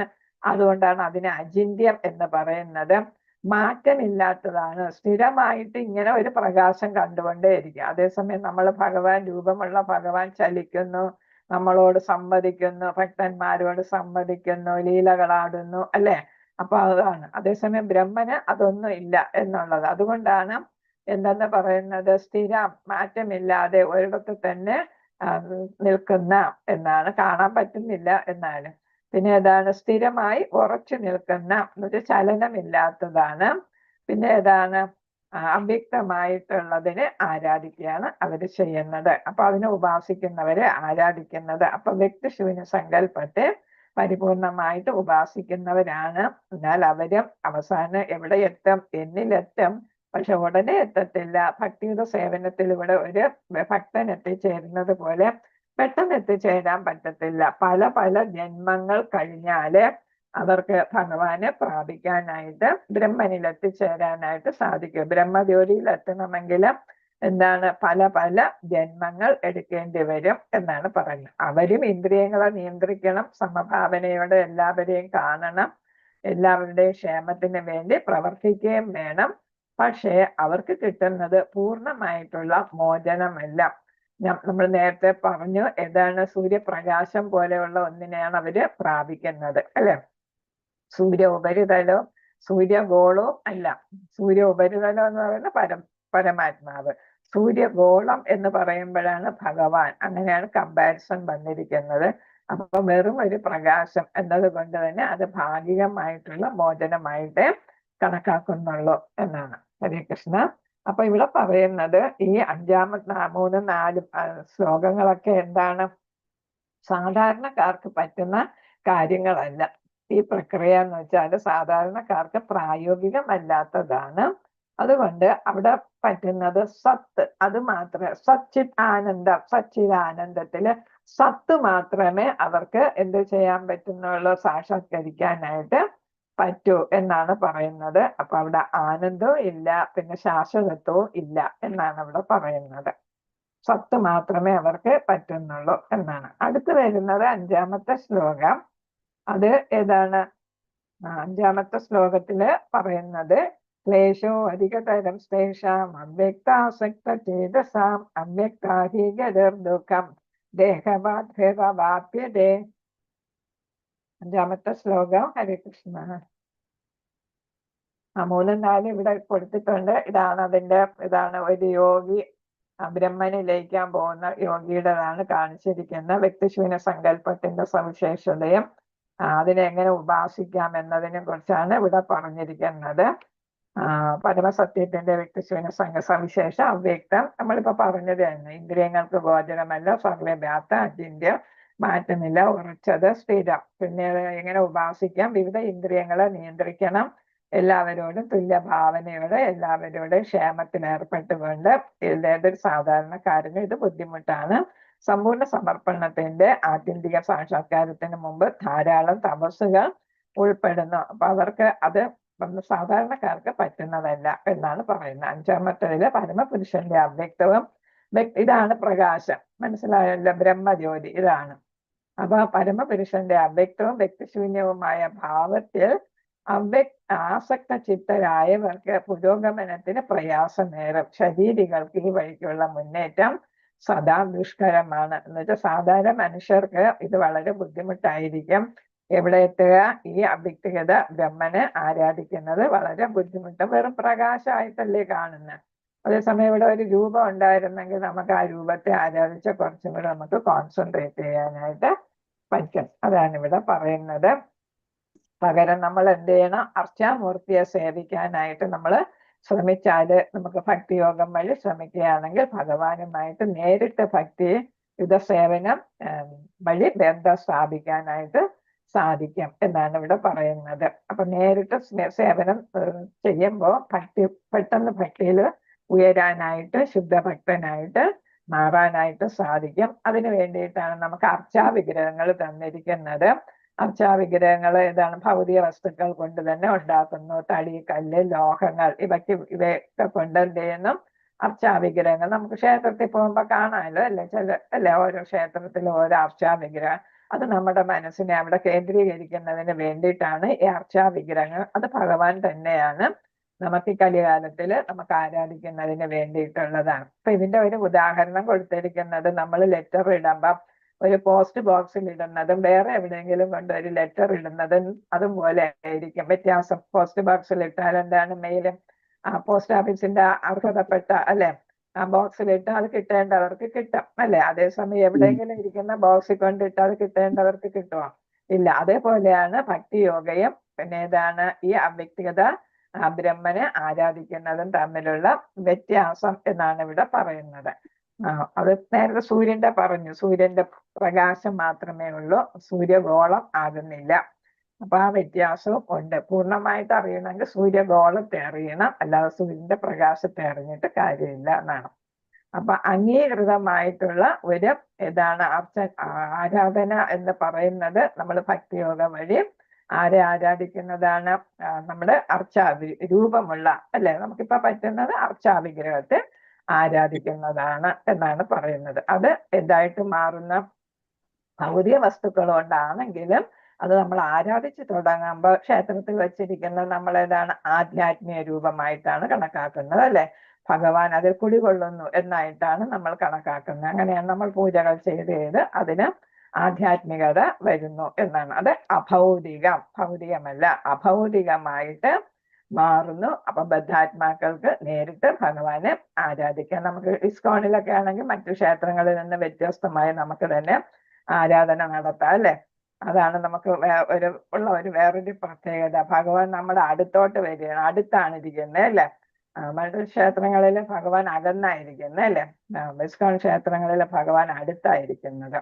അപ്പൊ ഭഗവാനുമായിട്ട് നേരിട്ട് നമുക്ക് ബന്ധം സ്ഥാപിക്കാനായിട്ട് സാധിക്കും. അങ്ങനെയാണ് സമ്പൂർണ്ണ സാക്ഷാത്കാരം നേടാനായിട്ട് സാധിക്കുന്നത്. അതിലാണ് നമുക്ക് സച്ചിത് ആനന്ദം കിട്ടുന്നത്. പൂർണ്ണമായിട്ട് ശാശ്വതമായിട്ടുള്ള ജ്ഞാനത്തോട് കൂടിയുള്ള ആനന്ദം കിട്ടുന്നത് ഏതാണ്? നമ്മൾ ഈ അർച്ചാമൂർത്തിയൊക്കെ ഭക്തിയിലൂടെ അല്ലെ രൂപത്തെ ആരാധിക്കുമ്പോൾ, രൂപം എന്നുള്ളതാണ് അവിടെ പ്രധാനം, രൂപത്തെ ആരാധിക്കുമ്പോഴാണ്. അപ്പൊ അവിടെ നമ്മൾ എന്താണ്? ഭഗവാന്റെ നാമം, രൂപം, ഗുണങ്ങളെല്ലാം എന്ത് ചെയ്യുന്നു? പ്രൈസ് ചെയ്യുന്നു, അല്ലെ? കീർത്തനങ്ങളിലൂടെയൊക്കെ പ്രൈസ് ചെയ്യുന്നു. നമ്മൾ അതിന് സഹായിക്കാനായിട്ട് ഗുരു ഉണ്ടായിരിക്കും. അപ്പൊ നമുക്ക് എന്ത് ബുദ്ധിമുട്ടും വന്നാല് കൃഷ്ണാവബോധ പ്രവർത്തനത്തില് എന്ത് ബുദ്ധിമുട്ട് വന്നാലും ഭഗവാൻ അതിനെല്ലാം ദൂരീകരിച്ച് നമ്മളെ സഹായിക്കും എന്നാണ് പറയുന്നത്. അപ്പൊ നമുക്ക് ഭഗവാന്റെ ഐശ്വര്യങ്ങളും ഒക്കെ നമുക്ക് കിട്ടാം. ഐശ്വര്യങ്ങൾ നമുക്ക് ഭാഗ്യമായിട്ട് നമുക്കും കിട്ടും, അല്ലെ? ഭഗവാനെ നമ്മൾ മനസ്സിൽ ഭഗവാനെ ആരാധിക്കുന്നവർക്ക് വേണ്ടതെല്ലാം ഭഗവാൻ തരുമെന്ന് നമ്മൾ പഠിച്ചു അല്ലെ? യോഗക്ഷേമം അല്ലെ? അത് നമ്മൾ പഠിച്ചതാണ്. അപ്പൊ നമുക്ക് തന്നെ ഭഗവാൻ നമുക്ക് ഉള്ളത് നിലനിർത്തുകയും ചെയ്യും, കിട്ടാനുണ്ടത് കിട്ടുകയും ചെയ്യും, നൽകുകയും ചെയ്യും. അങ്ങനെ നമുക്ക് ഭഗവാനെ പൂർണ്ണമായിട്ട് സാക്ഷാത്കരിക്കാനായിട്ട് സാധിക്കും എന്നാണ് ഇവിടെ പറഞ്ഞിരിക്കുന്നത്. ഹരേ കൃഷ്ണ.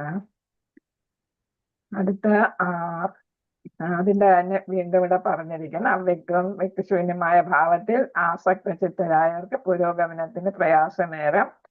രണ്ടുപേരും ഒരേ അതീന്ദ്രിയവാദികളാണ്, രണ്ടു തരം. അതായത് ആരാണ്? ഭക്തിയോഗി, ജ്ഞാനയോഗി. രണ്ട് വ്യക്തികളെ കുറിച്ച് പറയുന്ന ഭഗവാനെ പ്രാപിക്കുന്ന രണ്ട് വ്യക്തികൾ. തികഞ്ഞ കൃഷ്ണാനുഭവത്തിൽ ഭഗവത് സേവനത്തിൽ ഏർപ്പെടുന്നവർ ഭക്തിയോഗി. ജ്ഞാനയോഗികൾ ഭഗവാന്റെ അവ്യക്തവും അചിന്തവും അവ്യക്തഗതവുമായ ഭാവത്തെ ലക്ഷ്യമാക്കി മുന്നേറാൻ ശ്രമിക്കുന്നവർ. അവരാണ് ആരായിട്ട് കണക്കാക്കുന്നത്? അവ്യക്തഗതവാദികൾ എന്ന് പറയുമ്പോൾ ജ്ഞാനയോഗികളാണ്. അവര് ഭഗവാന്റെ രൂപത്തിൽ, രണ്ടുപേരും അതീന്ദ്രിയവാദികൾ തന്നെ, ഒരേ ഫലം കിട്ടും. പക്ഷെ ഭക്തിയോഗിക്ക് പെട്ടെന്ന് കിട്ടും. ജ്ഞാനയോഗിക്ക് എന്താണ്? ഭഗവാന്റെ ജ്ഞാനം നേടി നേടി നേടി ഒക്കെ ഒരു സമയം ആവും അല്ലെ? പല പല ജന്മങ്ങൾ ആയാലേ കിട്ടൂ എന്നുള്ളതാണ് അവിടെ പറയുന്നത്.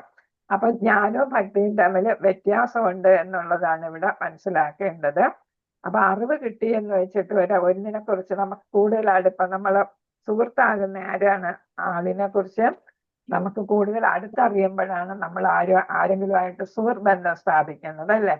അപ്പൊ നമ്മൾ ചിലപ്പം നല്ല ജ്ഞാനിയാണ് എന്ന് വിചാരിച്ചിട്ട് സുഹൃബന്ധം സ്ഥാപിക്കും. പക്ഷെ ജ്ഞാനിയെ എടുത്ത് സുഹൃബന്ധം സ്ഥാപിക്കും, അവിടെ പക്ഷെ സ്നേഹം കാണത്തില്ല അല്ലെ?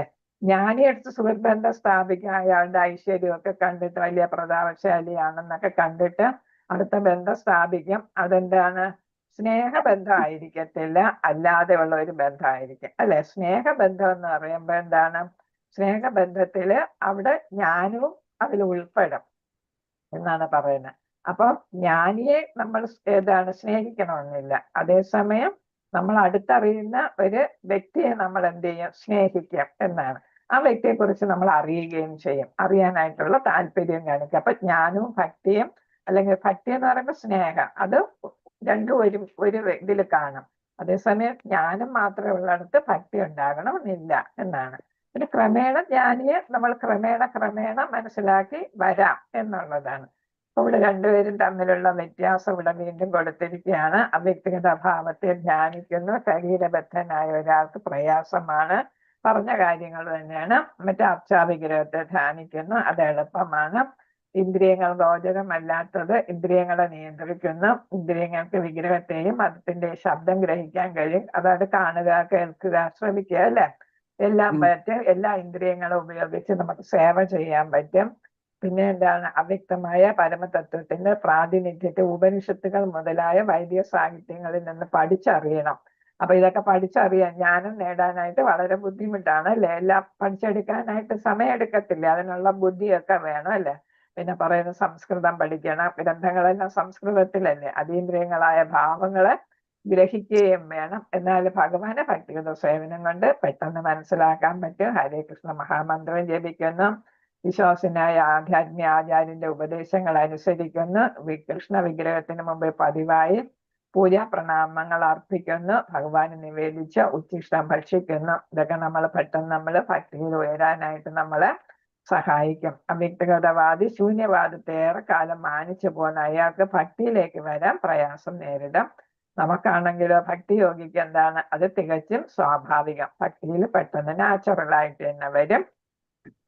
ഇത് ഭഗവാനെ അറിയാൻ പ്രയാസമാണ്. കൃഷ്ണനുമായിട്ടുള്ള ബന്ധം വഴി ദുരിതങ്ങൾ ലഘൂകരിക്കുന്നു. എന്ന് വെച്ചാൽ മനസ്സറിഞ്ഞ് ഭഗവാൻ അറിഞ്ഞ് നമ്മളെ എന്ത് ചെയ്യുന്നു? സംരക്ഷിക്കും. നിങ്ങളുടെ സ്വന്തം പരിശ്രമത്തെ ആശ്രയിച്ചിരിക്കും അവ്യക്തിഗത ജ്ഞാനമാർഗം. അതേസമയം ഭക്തിമാർഗമാണെങ്കിൽ കൃഷ്ണഭക്തരെ മായയിൽ നിന്ന് മോചിപ്പിക്കുന്നു.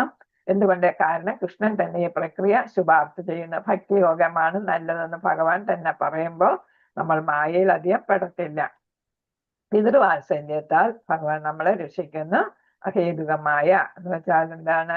നിർവിഘ്നമായിട്ടുള്ള കലർപ്പില്ലാത്ത കാരുണ്യത്താൽ നമ്മളെ സംരക്ഷിക്കുകയും ചെയ്യുന്നു. അപ്പൊ ഇവിടെ ഇദ്ദേഹം എന്താണ്? തനിയെ ഇരുന്ന് ഇവിടെ ഏതാണ് ജ്ഞാനവും യോഗയൊക്കെ ചെയ്യുന്നു. അതേസമയം ഇവിടെ ആണെങ്കിൽ ഭഗവാനുമായി ബന്ധപ്പെട്ട് ഓരോന്ന് ചെയ്യുന്നു. അതാണ് ഈ ചിത്രം കൊടുത്തിരിക്കുന്നത്. ഇത് ഭഗവാനോട് കൂടുതൽ അടുക്കുന്നു. ഇവിടെ നമുക്ക് ഭഗവാനെ കാണാനേ പറ്റുന്നില്ല. കാരണം എന്താ, അവര് രൂപത്തിലും വിശ്വസിക്കുന്നില്ല.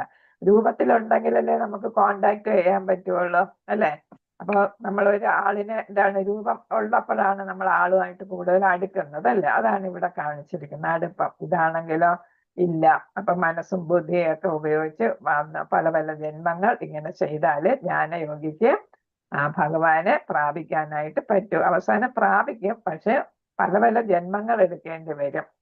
പിന്നെ ഭഗവാനും ബ്രഹ്മനും തമ്മിലുള്ള താതാത്മ്യം ഇവിടെ കൊടുത്തിരിക്കുന്നു. ബ്രഹ്മൻ എന്താണ്, ഭഗവാൻ എന്താണെന്ന് പറയുന്നു. പഠിച്ച കാര്യം നമ്മള് ബ്രഹ്മൻ നിർഗുണനാണ് എന്ന് വെച്ചാല് രൂപം ഒന്നും ഇല്ലാത്തത് കൊണ്ട്. രൂപം ഉണ്ടെങ്കിലല്ലേ ഗുണങ്ങൾ കാണിക്കുകയുള്ളൂ, അല്ലെ? അപ്പം രൂപമില്ലാത്തത് കൊണ്ട് തന്നെ ഗുണങ്ങൾ കാണിക്കുന്നില്ല. പിന്നെ ഇതാണ് സഗുണങ്ങൾ. രൂപമുണ്ട്, അതുകൊണ്ട് പല പല ഗുണങ്ങളും നമുക്ക് കാണാൻ പറ്റും. ചിന്തിക്കാൻ പറ്റാത്തതാണ്. നമുക്ക് മനസ്സിൽ പോലെ എന്താണെന്ന് ചിന്തിക്കാൻ പറ്റില്ല, പ്രകാശം മാത്രം. ഇതിനെന്താണ്, അളക്കാൻ പറ്റാത്ത ശക്തിയുണ്ട്. ഏതാ, ഭഗവാന്. സർവവ്യാപ്തം, എല്ലായിടത്തും വ്യാപിച്ചിരിക്കുന്നു. ഇവിടെ ആണെങ്കിലോ തന്റെ ശക്തിയാലും പരമാത്മാവായും ഭഗവാൻ സർവ്വവ്യാപ്തമാണ്. അപ്പൊ നമുക്ക് ബോധ്യമാകുന്നതാണ് നമ്മുടെ ഉള്ളില് പരമാത്മാവായിട്ട് ഇരിക്കുന്ന പിന്നെ ഏതാണ് പല പല ശക്തികൾ നമ്മളെ അനുഗ്രഹിക്കുകയും ചെയ്യുന്നു. ഇത് പറഞ്ഞതാ, മാറ്റമില്ലാത്തത്, ഉറച്ചതും സ്ഥിരവും. ഭഗവാനാണ് മാറ്റമില്ലാത്തതാണ്, ഉറച്ചതും സ്ഥിരവും തന്നെയാണ് ഭഗവാൻ. എന്നാൽ രണ്ടിലും വ്യത്യാസമുണ്ട്, അല്ലെ? ഭഗവാന്റെ സ്ഥിരത എന്ന് പറഞ്ഞാൽ, സ്റ്റെബിലിറ്റി എന്ന് പറഞ്ഞാല് നമ്മൾ ദൃഢനിശ്ചയത്തോടെ ഭഗവാനെ പ്രാപിക്കാൻ ശ്രമിച്ചാൽ ഭഗവാൻ നമ്മൾ അതേ രൂപത്തിൽ സ്ഥിരമായിട്ട് നിന്ന് ഉറച്ചു നിന്ന്, അല്ലെ, മാറ്റം ഇല്ലാതെ നമ്മളെ സഹായിക്കും എന്നുള്ളതാണ്. പ്രവർത്തനത്തിന്റെ അഭാവം മൂലം ഒരു ഐശ്വര്യം മനസ്സിലാക്കാൻ കഴിയുന്നില്ല. എന്ന് വെച്ചാൽ അവിടെ പ്രവർത്തികളൊന്നും ചെയ്യുന്നില്ല, കാരണം ഭക്തിയുടെ സേവനമൊന്നും ചെയ്യുന്നില്ല. ഇവിടെ ആണെങ്കിൽ ഭഗവാൻ 6 ഐശ്വര്യങ്ങളുടെ ഉടമയായതുകൊണ്ട് നമുക്കത് ആസ്വദിക്കാനും പറ്റും. അതിന്റെ തെളിവുകളും ഒക്കെ കിട്ടാൻ നമുക്ക് ഭഗവാനെ സേവിക്കാനും പറ്റും. നമുക്ക് ഗുണങ്ങൾ കിട്ടുകയും ചെയ്യും. അവസാനം നിരപേക്ഷത്തിന്റെ സാക്ഷാത്കാരം അവർക്ക് സാധ്യമായില്ലെന്ന് വരാം. ജ്ഞാനമാർഗികൾ കുറെ ജന്മങ്ങൾ ചെയ്തിട്ട് ചിലപ്പോൾ അത് ഉപേക്ഷിച്ചെന്ന് വരും, അല്ലെ? അപ്പൊ ഞാൻ തുടർന്ന് കൊണ്ടുപോകാൻ പറ്റാതെ. അതേസമയം നമുക്കെന്താണ്, നഷ്ടപ്പെട്ടാലും ഒന്നും നഷ്ടപ്പെടാത്തതിനാ വിജയം ഉറപ്പാണ്. ഭക്തിയോഗയിൽ നമ്മൾ അഥവാ ഇതാണ് ഇടയ്ക്ക് ഇച്ചിരി പിന്നോട്ട് പോയാലും പിന്നെയും ഭഗവാൻ നമ്മളെ മുന്നോട്ട് കൊണ്ടുപോകും. അദ്യാമളന്റെ കഥ അതാണ് സൂചിപ്പിക്കുന്നത്, അല്ലെ? അപ്പൊ എന്താണെങ്കിലും അവസാനം എന്താണ്, ഭഗവാനെ സാക്ഷാത്കരിക്കാൻ നമുക്ക് പറ്റും. അവിക്തഗതവാദികൾ തന്റെ മൗലിക പ്രകൃതിയിലെ സച്ചിത് ഭാവങ്ങളെ സാക്ഷാത്കരിച്ചേക്കാം. എന്ന് വെച്ചാൽ ഏതാണ് സച്ചിത്ത്, 2 ഭാവം പറഞ്ഞില്ലേ, സച്ചിത് ആനന്ദ. അതില് സത്തും ചിത്തം ആയി സാക്ഷാത്കരിച്ചേക്കാം എന്നാണ്. ഉറപ്പ് പറയുന്നില്ല, സാക്ഷാത്കരിച്ചേക്കാം എന്നാ പറയുന്നത്. അവിടെ ആണെങ്കിലോ തന്റെ മൗലിക പ്രകൃതിയില് സച്ചിത് ആനന്ദ ഭാവങ്ങളെ സാക്ഷാത്കരിക്കുന്നു. അപ്പൊ 3 കിട്ടുന്നു, സത്ത്, ചിത്ത്, ആനന്ദം. അത് ബ്രഹ്മസാക്ഷാത്കാരവും പരമാത്മ സാക്ഷാത്കാരവും. സത്ത് എന്ന് പറയുന്ന ബ്രഹ്മ, ചിത്ത് എന്ന് പറയുന്ന പരമാത്മ, പിന്നെ ആനന്ദ എന്ന് പറയുന്ന ഭഗവാനെ സാക്ഷാത്കരിക്കുമ്പം 3 വരും. സച്ചിത് ആനന്ദം വരുന്നു എന്നാണ്. ഇത് ബ്രഹ്മ വെറും പ്രകാശമായിട്ട് യോഗി ഇല്ലേ, ജ്ഞാനിയും യോഗിയൊക്കെ ഇരിക്കുന്നു. ഇവിടെ ആണെങ്കിലോ ഗോലോകത്ത് ഇവിടെ എത്താൻ പോകുന്നു, അല്ലെ? ഭഗവാൻ അവിടെ കൈ പിടിച്ചുയർത്തി ഗോലോകത്തോട്ട് കൊണ്ടുപോവുക. ആദ്യം ബന്ധം സ്ഥാപിക്കുന്നു. അത് കഴിഞ്ഞിട്ട് അദ്ദേഹത്തെ എന്ത് ചെയ്യുന്നു, ഭഗവാൻ എവിടോട്ട് കൊണ്ടുപോകുന്നു, ഗോലോകത്ത് കൊണ്ടുപോകുന്നത്. അപ്പൊ അതാണ് ഈ പടം കാണിച്ചിരിക്കുന്നത്. പടം കാണുന്നുണ്ടോ നിങ്ങള്? ഹരേ കൃഷ്ണ. കാണുന്നുണ്ട്. 6ഉം 7ഉം പറയുന്നത് ഏത് സർവാണി കർമാണി മയി സന്യസമപരാഹ അനന്യേനൈവ യോഗേന മാം ധ്യായന്ത ഉപാസതേ തേഷാമഹം സമർത്ഥത മൃത്യു സംസാര സാഗരാത് ഭവാമീന ചിരാത്മാർത്ഥ മയ്യാവേശിതചേതസാം. അപ്പൊ 6, 7 അനന്യ ഭക്തന് ഭക്തി എളുപ്പം സാധിക്കും. ഭക്തിയുടെ സേവനം വഴി ഭഗവാനെ മഹത്വവൽക്കരിക്കാനും പുകഴ്ത്താനും കീർത്തനങ്ങളിലൂടെയൊക്കെ, അതേപോലെ തന്നെ നമുക്ക് സേവകൾ ചെയ്യാനും അങ്ങനെ നമുക്ക് മുക്തി എളുപ്പമാകുന്നു. ഇവിടെ എന്താണ്, മനസ്സ് പൂർണ്ണമായി ഭഗവാനിൽ അർപ്പിക്കുന്നു. അതാണ് നമ്മൾ ആദ്യം ചെയ്യുന്ന. മനസ്സെന്ത് ചെയ്യുന്നു, പൂർണ്ണമായിട്ട് ഭഗവാനിൽ അർപ്പിക്കുന്നു. ഇപ്പൊ ഇവിടെ മനസ്സിന് ഇതിൽ ഭയങ്കര പ്രാധാന്യം കൊടുത്തിട്ടുണ്ട്. കാരണം മനസ്സാണ് എല്ലാത്തിന്റെയും കേന്ദ്രം, അല്ലെ? നമുക്ക് ആവശ്യമില്ലാത്ത ചിന്തകളൊക്കെ വരുന്നത് മനസ്സുകൊണ്ടാണ്. അപ്പൊ അതുകൊണ്ട് മനസ്സ് ആദ്യം നമ്മൾ കൺട്രോൾ ചെയ്യുക, അത് ഭഗവാനെ പൂർണ്ണമായിട്ട് അർപ്പിച്ച് കൃഷ്ണന് വേണ്ടി കർമ്മം ചെയ്യുക, അദ്ദേഹത്തെ സംതൃപ്തിപ്പെടുത്തുക, അത് നമ്മുടെ ജീവിത ലക്ഷ്യമായിട്ട് എടുക്കുക. അപ്പൊ ഇവിടെ അർജുനൻ തന്നെ യുദ്ധം ചെയ്യാൻ തയ്യാറായി. കാരണം എന്താ? ആരെ പ്രീതിപ്പെടുത്താന്? കൃഷ്ണനെ പ്രീതിപ്പെടുത്താൻ വേണ്ടിയിട്ടല്ലേ. പിന്നെ നമുക്ക് എളുപ്പം യജ്ഞങ്ങളൊന്നും നടത്തണ്ട, പിന്നെ ജ്ഞാനം ഇതൊന്നും നേടണ്ട, ഒരുപാട് ഗ്രന്ഥങ്ങളൊന്നും പഠിക്കണ്ട, ഭഗവത്ഗീതയും ഭാഗവതവും ഒക്കെ പഠിച്ചാൽ മതി. പിന്നെ ഏതാണ്? ഹരേ കൃഷ്ണ മഹാമന്ത്രം ജപിക്കുക. അത് എന്നിട്ട് എന്താണ്? കർമ്മത്തിൽ നിരതനാകുക. നമ്മൾ കർമ്മം ചെയ്യണം. അർജുന യുദ്ധം ചെയ്തു. അതുപോലെ നമുക്ക് ഓരോരുത്തർക്കും ഇതാണ് നിർദ്ദിഷ്ട കർമ്മങ്ങൾ പറഞ്ഞിട്ടുണ്ട് അല്ലെ. ഗൃഹസ്ഥാശ്രമം എന്തൊക്കെ ചെയ്യണം, ബ്രഹ്മചാരി എന്തൊക്കെ ചെയ്യണം എന്നൊക്കെ പറഞ്ഞിട്ടുണ്ട്. അതൊക്കെ നമ്മൾ ചെയ്യുക, എല്ലാം ഭഗവാൻ അർപ്പിച്ച് ചെയ്യുക. So it is very simple and easy എന്നാണ് പറയുന്നത്.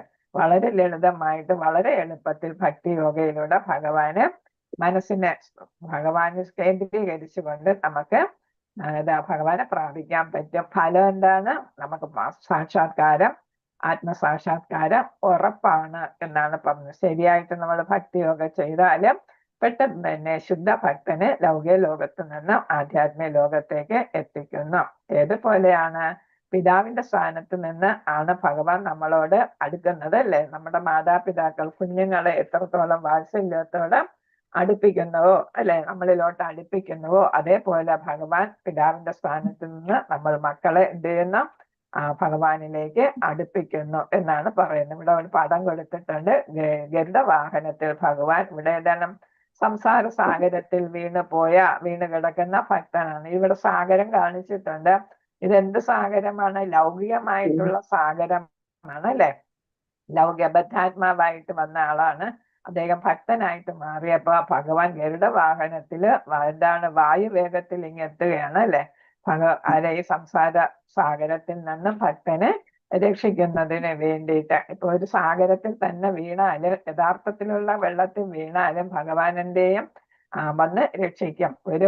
ഏതാണ് ഏറ്റവും എക്സ്പേർട്ട് സ്വിമ്മർ വെള്ളത്തിൽ വീണാൽ, കടലിൽ വീണ അയാൾക്ക് രക്ഷപ്പെടാൻ പറ്റത്തില്ല. പക്ഷെ അയാളെ രക്ഷിക്കാൻ ഭക്തനാണെങ്കിൽ ആരെത്തും? ഭഗവാൻ എത്തും എന്നാണ് പറയുന്നത്. ഏതെങ്കിലും ഒരു കച്ചി തുരുമ്പ് കിട്ടും, നമ്മൾ ഇതിലൊക്കെ കണ്ട് പത്രത്തിൽ വായിക്കുന്നുണ്ടല്ലേ. മരിച്ചു പോകും, ഒരു രക്ഷയില്ല, കടലിലെ കൊടുങ്കാറ്റിലൊക്കെ പെട്ടത്. അപ്പൊ ഏതെങ്കിലും ഒരു വള്ളമോ വഞ്ചിയോ ബോട്ടോ കപ്പലോ ഒക്കെ എത്തി രക്ഷിക്കും. കുറെ പേര് മരിക്കും, എന്നാൽ ചിലര് രക്ഷപ്പെടും അല്ലെ. അപ്പൊ അവർക്ക് ആരുടെ ഇതുണ്ടായി? കാരുണ്യം ഉണ്ടായി, ഭഗവാന്റെ കാരുണ്യം അവർക്കുണ്ടായി. അപ്പൊ അവര് അറിഞ്ഞോ അറിയാതെയോ ഒക്കെ ചെയ്ത പുണ്യങ്ങളുടെയൊക്കെ ഫലമായിട്ട് അവർക്ക് എന്ത് ചെയ്യുന്നു? ഭഗവാൻ ഏതെങ്കിലും രൂപത്തില് അവരെ സഹായിക്കാനായിട്ട് എത്തുന്നു എന്നാണ് ഇവിടെ പറയുന്നത്. അപ്പൊ അങ്ങനെ ഭഗവാനെ പ്രാപിക്കാനായിട്ട് എന്ത് വേണ്ട? കാമ്യകർമ്മങ്ങൾ ഉപേക്ഷിക്കുക, പിന്നെ ഊഹാപോഹങ്ങൾ ഒക്കെ ഉപേക്ഷിക്കുക. അതൊക്കെ ഉപേക്ഷിച്ചിട്ട് ജ്ഞാനമാർഗം ഒക്കെ ഉപേക്ഷിച്ചിട്ട് ഭക്തിമാർഗത്തിൽ മതി. യജ്ഞങ്ങളോ അനുഷ്ഠാനങ്ങളോ ഒന്നും ചെയ്തില്ലെങ്കിൽ ശുദ്ധ ഭക്തി ഉണ്ടെങ്കിൽ ഭഗവാനെ പ്രാപിക്കാനായിട്ട് സാധിക്കും. അപ്പം ബുദ്ധിമാന്മാരെന്ത് ചെയ്യുന്നു എന്നാണ്? ഭക്തിയോടെ സ്നേഹത്തോടെ ഭഗവാന് സേവനം ചെയ്ത് ഭഗവത് ധാമത്തിൽ എത്താനായിട്ട് അവർക്ക് സാധിക്കുന്നു എന്നാണ് ഇവിടെ പറയുന്നത്.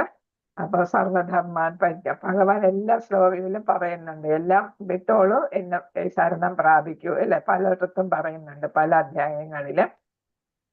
അപ്പൊ എല്ലാ കർമ്മങ്ങളും ഉപേക്ഷിക്കുക, ശുദ്ധ ഭക്തനാകുക, എന്നെ പ്രാപിക്കുക എന്ന് പലതിലും പറയുന്നുണ്ട്. അപ്പൊ ഭഗവാനിൽ അഭയം പ്രാപിക്കാനായിട്ട് സാധിക്കാം എന്നാണ് ഇവിടെ പറയുന്നത്. അപ്പൊ ഇവിടെ ഹേ പാർത്ത, എന്നാൽ എന്നെ എല്ലായ്പ്പോഴും ധ്യാനിച്ചുകൊണ്ട് സർവകർമ്മങ്ങളും എനിക്കായി അർപ്പിച്ച് എന്നിൽ മനസ്സ് അചഞ്ചലമായി ഊന്നിക്കൊണ്ട് ഭക്തിയുത സേവനത്തിൽ ഏർപ്പെട്ടു പോകുന്നവരെ ഞാൻ വേഗത്തിൽ ജനന മരണങ്ങളുടെ ഈ സമുദ്രത്തിൽ നിന്നും കരകയറ്റും. ഇത് ഏതാണ്? സംസാര സാഗരം എന്ന് ഞാൻ പറഞ്ഞു അല്ലെ. ലൗകിക ജീവിതം ആണ്. അപ്പൊ അത് ജനന മരണം ഉള്ളതാണ്. അവിടെ നിന്ന് രക്ഷപ്പെടുത്താം എന്നാണ് ഇവിടെ പറയുന്നത്. അപ്പൊ അടുത്ത് വരുന്നത് 8 മുതൽ 12 വരെ ഭക്തിയുടെ പുരോഗമന ഘട്ടങ്ങൾ അല്ലെ നമ്മൾ പറഞ്ഞു. ഉയർന്നത് മുതൽ താഴ്ന്നത് വരെ എന്ന് നമ്മൾ പറഞ്ഞു. അപ്പൊ അതിനെ കുറിച്ചാണ് ഇവിടെ പറയുന്നത്. 8ാമത്തെ ശ്ലോകത്തില് ഭഗവാന് മനസ്സുറപ്പിച്ച് ബുദ്ധിയെ വ്യാപിച്ച്, നമ്മൾ നേരത്തെ പറഞ്ഞു മനസ്സിന്റെ പ്രാധാന്യം പറഞ്ഞു അല്ലെ. അത് കഴിഞ്ഞ് മനസ്സുറപ്പിച്ച് ബുദ്ധിയെ വ്യാപരിപ്പിച്ച് ഭഗവാനിൽ വാഴുക. കൃഷ്ണനെ ഓർക്കാണ്. ഞാൻ പറഞ്ഞു കഴിഞ്ഞു, ബുദ്ധിമാൻ എന്തെന്ന് ഭഗവാന് എല്ലാം സമർപ്പിച്ച് എന്ത് ചെയ്യുന്നു എന്നാണ്, ഭഗവത് ധാമത്തിൽ എത്തുന്നു. അതാണ് ഞാൻ ഇപ്പൊ അവസാനം പറഞ്ഞു നിർത്തിയത് അല്ലെ. സർവധർമാൻ പരിത്യജ്യ, ഭഗവാൻ പറയുന്ന കാര്യം അതേപോലെ ചെയ്യുന്നു ബുദ്ധിമാൻ. കൃഷ്ണനെ ഓർക്കാനും നേടാനുമുള്ള ഒരു ആളുടെ ആഗ്രഹവും കഴിവും വർദ്ധിപ്പിക്കുന്നതിന് ഭക്തിയോഗയുടെ നിബന്ധനകൾ അനുഷ്ഠിക്കുക. അപ്പൊ ആദ്യം ഭഗവാനിൽ മനസ്സുറപ്പിക്കുക, അത് കഴിഞ്ഞ് ബുദ്ധിയെ വ്യാപരിപ്പിക്കുക, അത് കഴിഞ്ഞിട്ട് അടുത്ത് പറയുന്നു സ്മരിക്കുക, അതാണ് ഓർക്കാൻ അല്ലെ. സ്മരണ, ആദ്യം മനസ്സ്, പിന്നെ ഏതാണ് ബുദ്ധി, അടുത്തേതാണ് സ്മരണം. അപ്പൊ അതൊക്കെയാണ് പ്രധാനപ്പെട്ട പോയിന്റുകളാണ് ഈ പറയുന്നത്. കൃഷ്ണനെ ഓർക്കാനും എന്ന് വെച്ചാൽ സ്മരിക്കാനും, പിന്നെ ഏതാണ് ഒരാളുടെ ആഗ്രഹവും കഴിവും വർദ്ധിപ്പിക്കുന്നതിന് ഭക്തിയുടെ നിബന്ധനകൾ അനുഷ്ഠിക്കുക എന്നുള്ളതാണ്. അപ്പൊ സ്മരണത്തിന് എല്ലാം വേണ്ടിയിട്ട് ഏതാണ് നിബന്ധനകൾ അനുഷ്ഠിക്കുക. പിന്നെ തൻ്റെ കർമ്മം ഭഗവാൻ അർപ്പിക്കുക. ഇത് ഓരോരോ ഘട്ടമാണ് ഈ പറയുന്നത്. മനസ്സുറപ്പിക്കാൻ പറ്റിയില്ലെങ്കിൽ നീ ബുദ്ധിയെ വ്യാപരിപ്പിക്കുക, അതും പറ്റിയില്ലെങ്കിൽ നീ ഭഗവാനെ സ്മരിക്കുക, അത് പിന്നെ ഏതാണ് ഭക്തിയോഗയുടെ നിബന്ധനകൾ അനുഷ്ഠിക്കുക, അതും പറ്റിയില്ലെങ്കിൽ നിന്റെ കർമ്മങ്ങളെല്ലാം ഭഗവാൻ അർപ്പിക്കുക, അതും പറ്റിയില്ലെങ്കിൽ നിന്റെ കർമ്മഫലം ഭഗവാൻ അർപ്പിക്കുക. മനസ്സിലായില്ലേ? അതും പറ്റിയില്ലെങ്കിൽ ജ്ഞാനമാർഗവും ധ്യാനവും ചെയ്യുക എന്നാണ്. അപ്പൊ ഇവിടെ നേരത്തെ ധ്യാനം ജ്ഞാനം അതൊക്കെ ഏതാണ് ഉയർന്ന ഇതായിട്ട് പറഞ്ഞു അല്ലേ. ഇവിടെ എന്താണ് പറഞ്ഞത്, എല്ലാം നേരെ തിരിച്ചാണ് പറഞ്ഞത്. അതാണ് ഉയർന്നത് മുതൽ താഴ്ന്നത് വരെ എന്ന് പറഞ്ഞ് തല തിരിഞ്ഞ് ഇവിടെ വന്നു അല്ലേ. മനസ്സിനെ നമ്മൾ നേരത്തെ അധികം പ്രാധാന്യം കൊടുത്തിരുന്നില്ല അല്ലെ. അപ്പൊ ഇവിടെ മനസ്സ് ഊന്നാൻ പറഞ്ഞു, അത് കഴിഞ്ഞ് ബുദ്ധിയെ വ്യാപരിപ്പിക്കാൻ പറഞ്ഞു അല്ലെ, ബുദ്ധി ഉപയോഗിക്കാം. അത് കഴിഞ്ഞിട്ട് എന്താണ് സ്മരിക്കാൻ പറഞ്ഞു. അതിനു വേണ്ടിയിട്ട് എന്താണ് ഭക്തിയോഗയുടെ നിബന്ധനകൾ അനുഷ്ഠിക്കുക എന്ന് വെച്ചാൽ യമ നിയമങ്ങളൊക്കെ പാലിച്ച് അല്ലെ, അതൊക്കെ പാലിക്കുക. അത് പറഞ്ഞിട്ട് അത് പറ്റുന്നില്ലെങ്കിൽ നീ എന്ത് ചെയ്യുക, തന്റെ കർമ്മങ്ങൾ ഭഗവാൻ നമ്മൾ ചെയ്യുന്നതെല്ലാം ഭഗവാൻ അർപ്പിച്ച് ചെയ്യുക. ഈ യോഗയുടെ ഇതാണ് നിബന്ധനകളൊക്കെ പാലിക്കാൻ ബുദ്ധിമുട്ടായവര് എന്ത് ചെയ്യുക, എന്ത് ചെയ്താലും അത് ഭഗവാൻ അർപ്പിക്കുക. അതും പറ്റുന്നില്ലെങ്കിൽ അതിന്റെ ഫലമെങ്കിലും ഭഗവാന് സമർപ്പിക്കുക എന്നാണ്. അതും പറ്റിയില്ലെങ്കിൽ എന്ത് ചെയ്യുക, ജ്ഞാനമാർജിക്കുകയും ധ്യാനം ചെയ്യുകയും ഒക്കെ ചെയ്യുക എന്നാണ് ഇവിടെ പറയുന്നത്. അപ്പൊ ഇവിടെ എന്താണെങ്കിലും ഊന്നി പറയുന്നത് ഏതാ, ഭക്തി തന്നെ, അനന്യ ഭക്തി. നമ്മൾ എപ്പോഴും കേൾക്കുന്ന ഒരു വാക്കാണ് അല്ലെ. വേറൊരു ചിന്തയും ഇല്ലാതെ ഭഗവാൻ, അത് ഒന്നെന്ന് പറഞ്ഞിരിക്കുന്ന അനന്യ ഭക്തിയാണ്. വേറെ ഒരു ചിന്തയും ഇല്ലാതെ എന്ത് ചെയ്യുക, ഭഗവാനിൽ എന്താണ് മനസ്സുറപ്പിക്കുക എന്നാണ് പറയുന്നത്. അതില് മയ്യേവ ആധസ്വ മയി ബുദ്ധിം നിവേശയാം നിവസിഷ്യസി മയ്യേവ അധവൂർധം ന സംശയഃ. ഇപ്പൊ 12 വരെ വായിക്കാം. അധ ചിത്തം സമാധാതും ന ശക്നോഷി മയി സ്ഥിരം അഭ്യാസയോഗേന തതോ മാം ഇച്ഛാപ്തും ധനഞ്ജയ. അഭ്യാസേഭ്യ അസമർത്ഥോസി മത്കർമ്മ പരമോ ഭവ മദർത്ഥാമപി കർമാണി കുർവൻ സിദ്ധിം അവാപ്സ്യസി അധൈതദപി അശക്തോസി കർത്തും മദ്യോഗം ആശ്രിതഃ സർവകർമ്മഫലത്യാഗം തഥാ കുരു യഥാത്മവാൻ. അപ്പൊ ഇവിടെ നമ്മൾ പറഞ്ഞ കാര്യങ്ങളൊക്കെയാണ് ഇത് വരുന്നത്. ശ്രേയോ ഹി ജ്ഞാനം അഭ്യാസാത് ജ്ഞാനാധ്യാനം വിശിഷ്യതേ. നമ്മളിപ്പോ വായിച്ചില്ലേ, അവസാനം ഏതാണ് വരുന്നത്, ജ്ഞാനം അല്ലെ. ജ്ഞാനം അഭ്യാസാത് ജ്ഞാനാധ്യാനം വിശിഷ്യതേ ധ്യാന കർമ്മ ഫലത്യാഗം രാഗാശാന്തിർ അനന്തരം. അപ്പൊ അവസാനം പറയുന്നു എല്ലാത്തിനേക്കാൾ ഉയർന്നത് ഏതാണ്, ത്യാഗമാണ് എന്നാണ് പറയുന്നത്. ത്യാഗം, കർമ്മഫലത്യാഗം ഏറ്റവും നല്ലത് എന്ന് പറയുന്നു. ഇതിനെല്ലാത്തിലും പുറമെ ഏതിനേക്കാളും ധ്യാനത്തിനോ അല്ലെങ്കിൽ ബുദ്ധിയോ ജ്ഞാനത്തിനോ പിന്നെ ഏതാണ് എല്ലാത്തിനേക്കാളും ഉയർന്നത് ജ്ഞാനം ഇതിനെ കർമ്മം, അതിനേക്കാൾ എല്ലാം ഉയർന്നത് കർമ്മഫലത്യാഗം. കർമ്മഫലത്യാഗമാണ് ഏറ്റവും പ്രധാനപ്പെട്ടതെന്ന് ഇവിടെ പറയുന്നത്. പരമദിവ്യോത്തമ പുരുഷനായ എന്നിൽ മനസ്സുറപ്പിച്ച് ബുദ്ധിയെ വ്യാപരിക്കുക, അപ്രകാരം നീ എല്ലായ്പ്പോഴും എന്നിൽ തന്നെ വാഴ, സംശയമില്ല. അനന്യ ഭക്തിയെ കുറിച്ച് പറയുന്നു. കൃഷ്ണനെ കുറിച്ച് മാത്രം ചിന്തിച്ച് ഭക്തിയുടെ സേവനം അനുഷ്ഠിക്കുക, എന്നിൽ മനസ്സുറപ്പിക്കുക, ഫലം അപ്രകാരം നീ എല്ലായ്പ്പോഴും എന്നിൽ തന്നെ വാഴും, സംശയമില്ല. രണ്ടാമത്തത് അത് പ്രായോഗികമാക്കണം എന്നുള്ള, പരിശീലിക്കുക എന്നുള്ളത് സാധനാ ഭക്തി എന്നാണ് പറയുന്നത്. അതിന് സാധനാ ഭക്തി. മറ്റേതാണ് മനസ്സ് ഉറപ്പിച്ച് ചെയ്യാനായിട്ട് പറഞ്ഞു അല്ലെ. അപ്പൊ മനോഭക്തി എന്നാണ് അവിടെ പറയുന്നത്. അടുത്ത പറയുന്ന ഏതാണ്? സാധനാ ഭക്തിയാണ്. അപ്പൊ ഇവിടെ പ്രോഗ്രസീവ് സ്റ്റേജസിന് ഇവിടെ പറയുന്നുണ്ട്. ഏതാണ്? ആദ്യം ഭക്തി ആന്തരിക ഇന്ദ്രിയങ്ങൾ വഴി, മനസ്സും ബുദ്ധിയും വഴി മനസ്സ് കൃഷ്ണനെ കേന്ദ്രീകരിക്കുക, ഉറപ്പിക്കുക, എല്ലായ്പ്പോഴും എന്നെ സ്മരിക്കുക. അതിനെ പറയുന്നത് ഏതാണ്? ആത്മിക ഭക്തി എന്നാണ് പറയുന്നത്. ഭഗവാനെ എപ്പോഴും സ്മരിക്കുന്നതിന് ബുദ്ധി ഏതാണ്? ആത്മീയ ഭക്തി എന്ന് പറയും. ബുദ്ധി എന്നിൽ കേന്ദ്രീകരിച്ച് ഉറപ്പിക്കുക, ശാസ്ത്രങ്ങളിൽ പറഞ്ഞിരിക്കുന്നത് പോലെ എന്നെ ധ്യാനിക്കുക. പിന്നെ ഏതാണ്? അതിന് മനന ആത്മീയ ഭക്തി എന്ന് പറയും. മനന ആത്മിക ഭക്തി എന്നാണ് അതിന് പേര് കൊടുത്തിരിക്കുന്നത്. മനന ആത്മിക ഭക്തി, മനന ആത്മിക ഭക്തി എന്നാണ് അദ്ദേഹം. ഫലം എപ്പോഴും നീ എന്നിൽ തന്നെ ജീവിക്കുക, സംശയമില്ല എന്നാണ് പറയുന്നത്. പിന്നെ ഏതാണ് അവിടെ പറയുന്നു? ഏതാണ്? നമ്മളെപ്പോഴും നാമം ജപിക്കുമ്പോൾ അന്തരംഗ ശക്തി കൃഷ്ണന് നമ്മുടെ നാവിൽ നൃത്തം ചെയ്യുമെന്നാണ് പറയുന്നത്. പ്രസാദം കഴിക്കുമ്പോഴും കൃഷ്ണന്റെ ഏതാണ്? സാക്ഷാത്കാരമാണ് നടക്കുന്നത് എന്നാണ് ഭഗവാന് നിവേദിച്ച പ്രസാദം കഴിക്കുമ്പോഴും. അടുത്ത് പറയുന്നു സാധനാ ഭക്തി ചെയ്യാൻ, അതായത് അഭ്യാസയോഗ ഭക്തി ചെയ്യാനായിട്ട് പറയുന്നു. നേരത്തെ പറഞ്ഞത് മനസ്സുകൊണ്ട് അല്ലെ, ആന്തരികമായിട്ടുള്ള ഭക്തിയാണ് അത്. മനസ്സും പിന്നെ ഏതാണ്? ബുദ്ധിയും അവിടെ കേന്ദ്രീകരിക്കാൻ പറഞ്ഞു.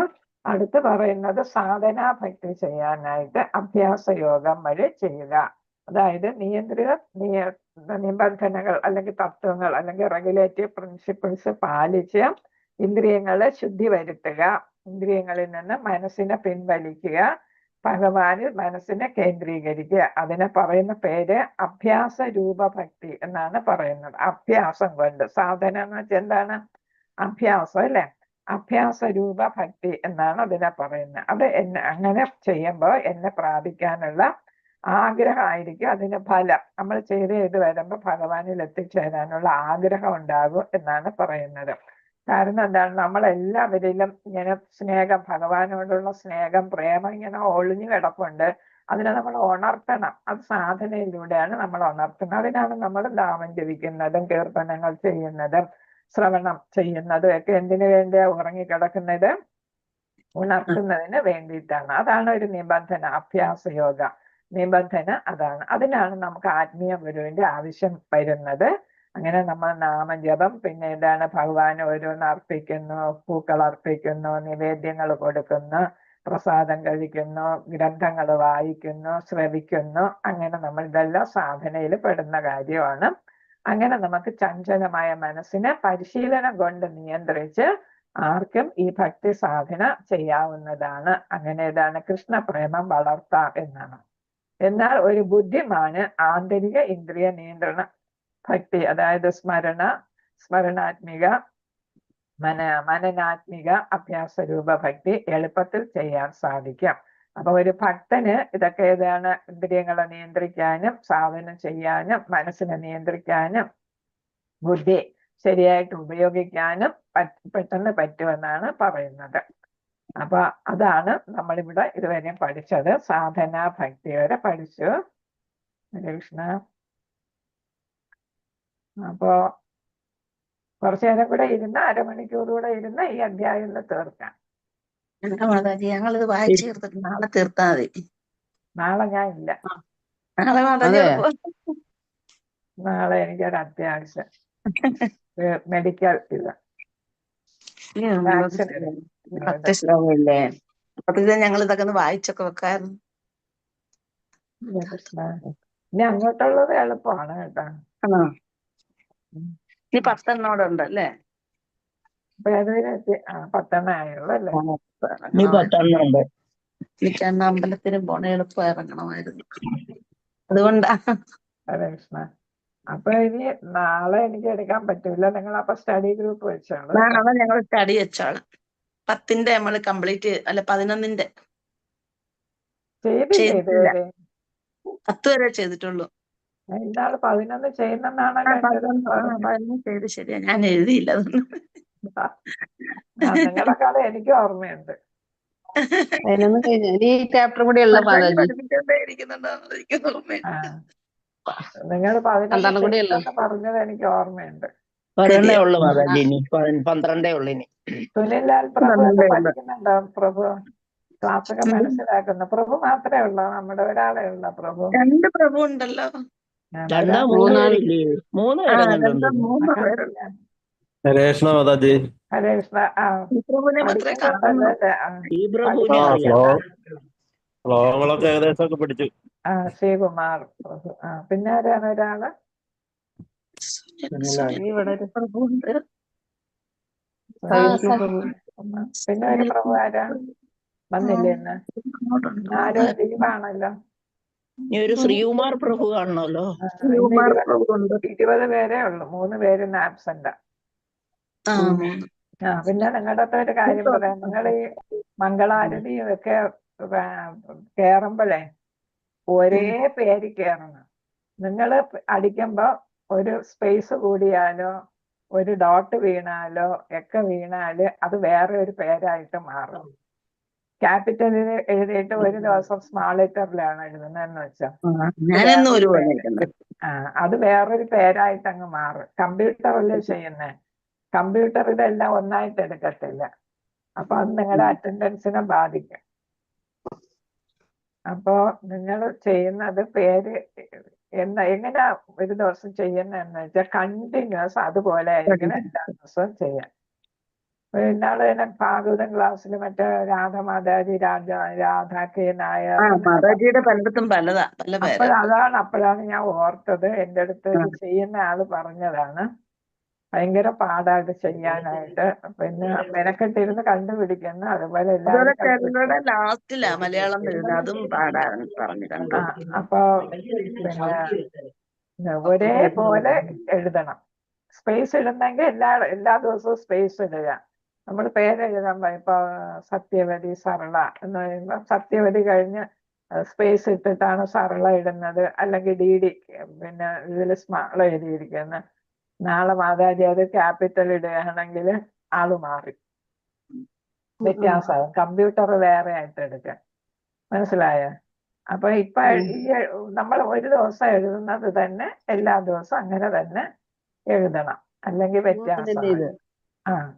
അങ്ങനെ. അതേപോലെ ചിലര് മലയാളം എന്നിടുന്നത്, ചിലര് മലയാളം എന്ന് മുഴുവൻ എഴുതും, ചിലര് സ്മാൾ ലെറ്ററിൽ MAL എഴുതും, ചിലര് ക്യാപിറ്റൽ എഴുതും. അത് ഒരു ദിവസം സ്മാൾ എഴുതി അടുത്ത ദിവസം ക്യാപിറ്റൽ ആക്കുമ്പോ അത് വ്യത്യാസമായിട്ട് വരും. മനസ്സിലായില്ലേ?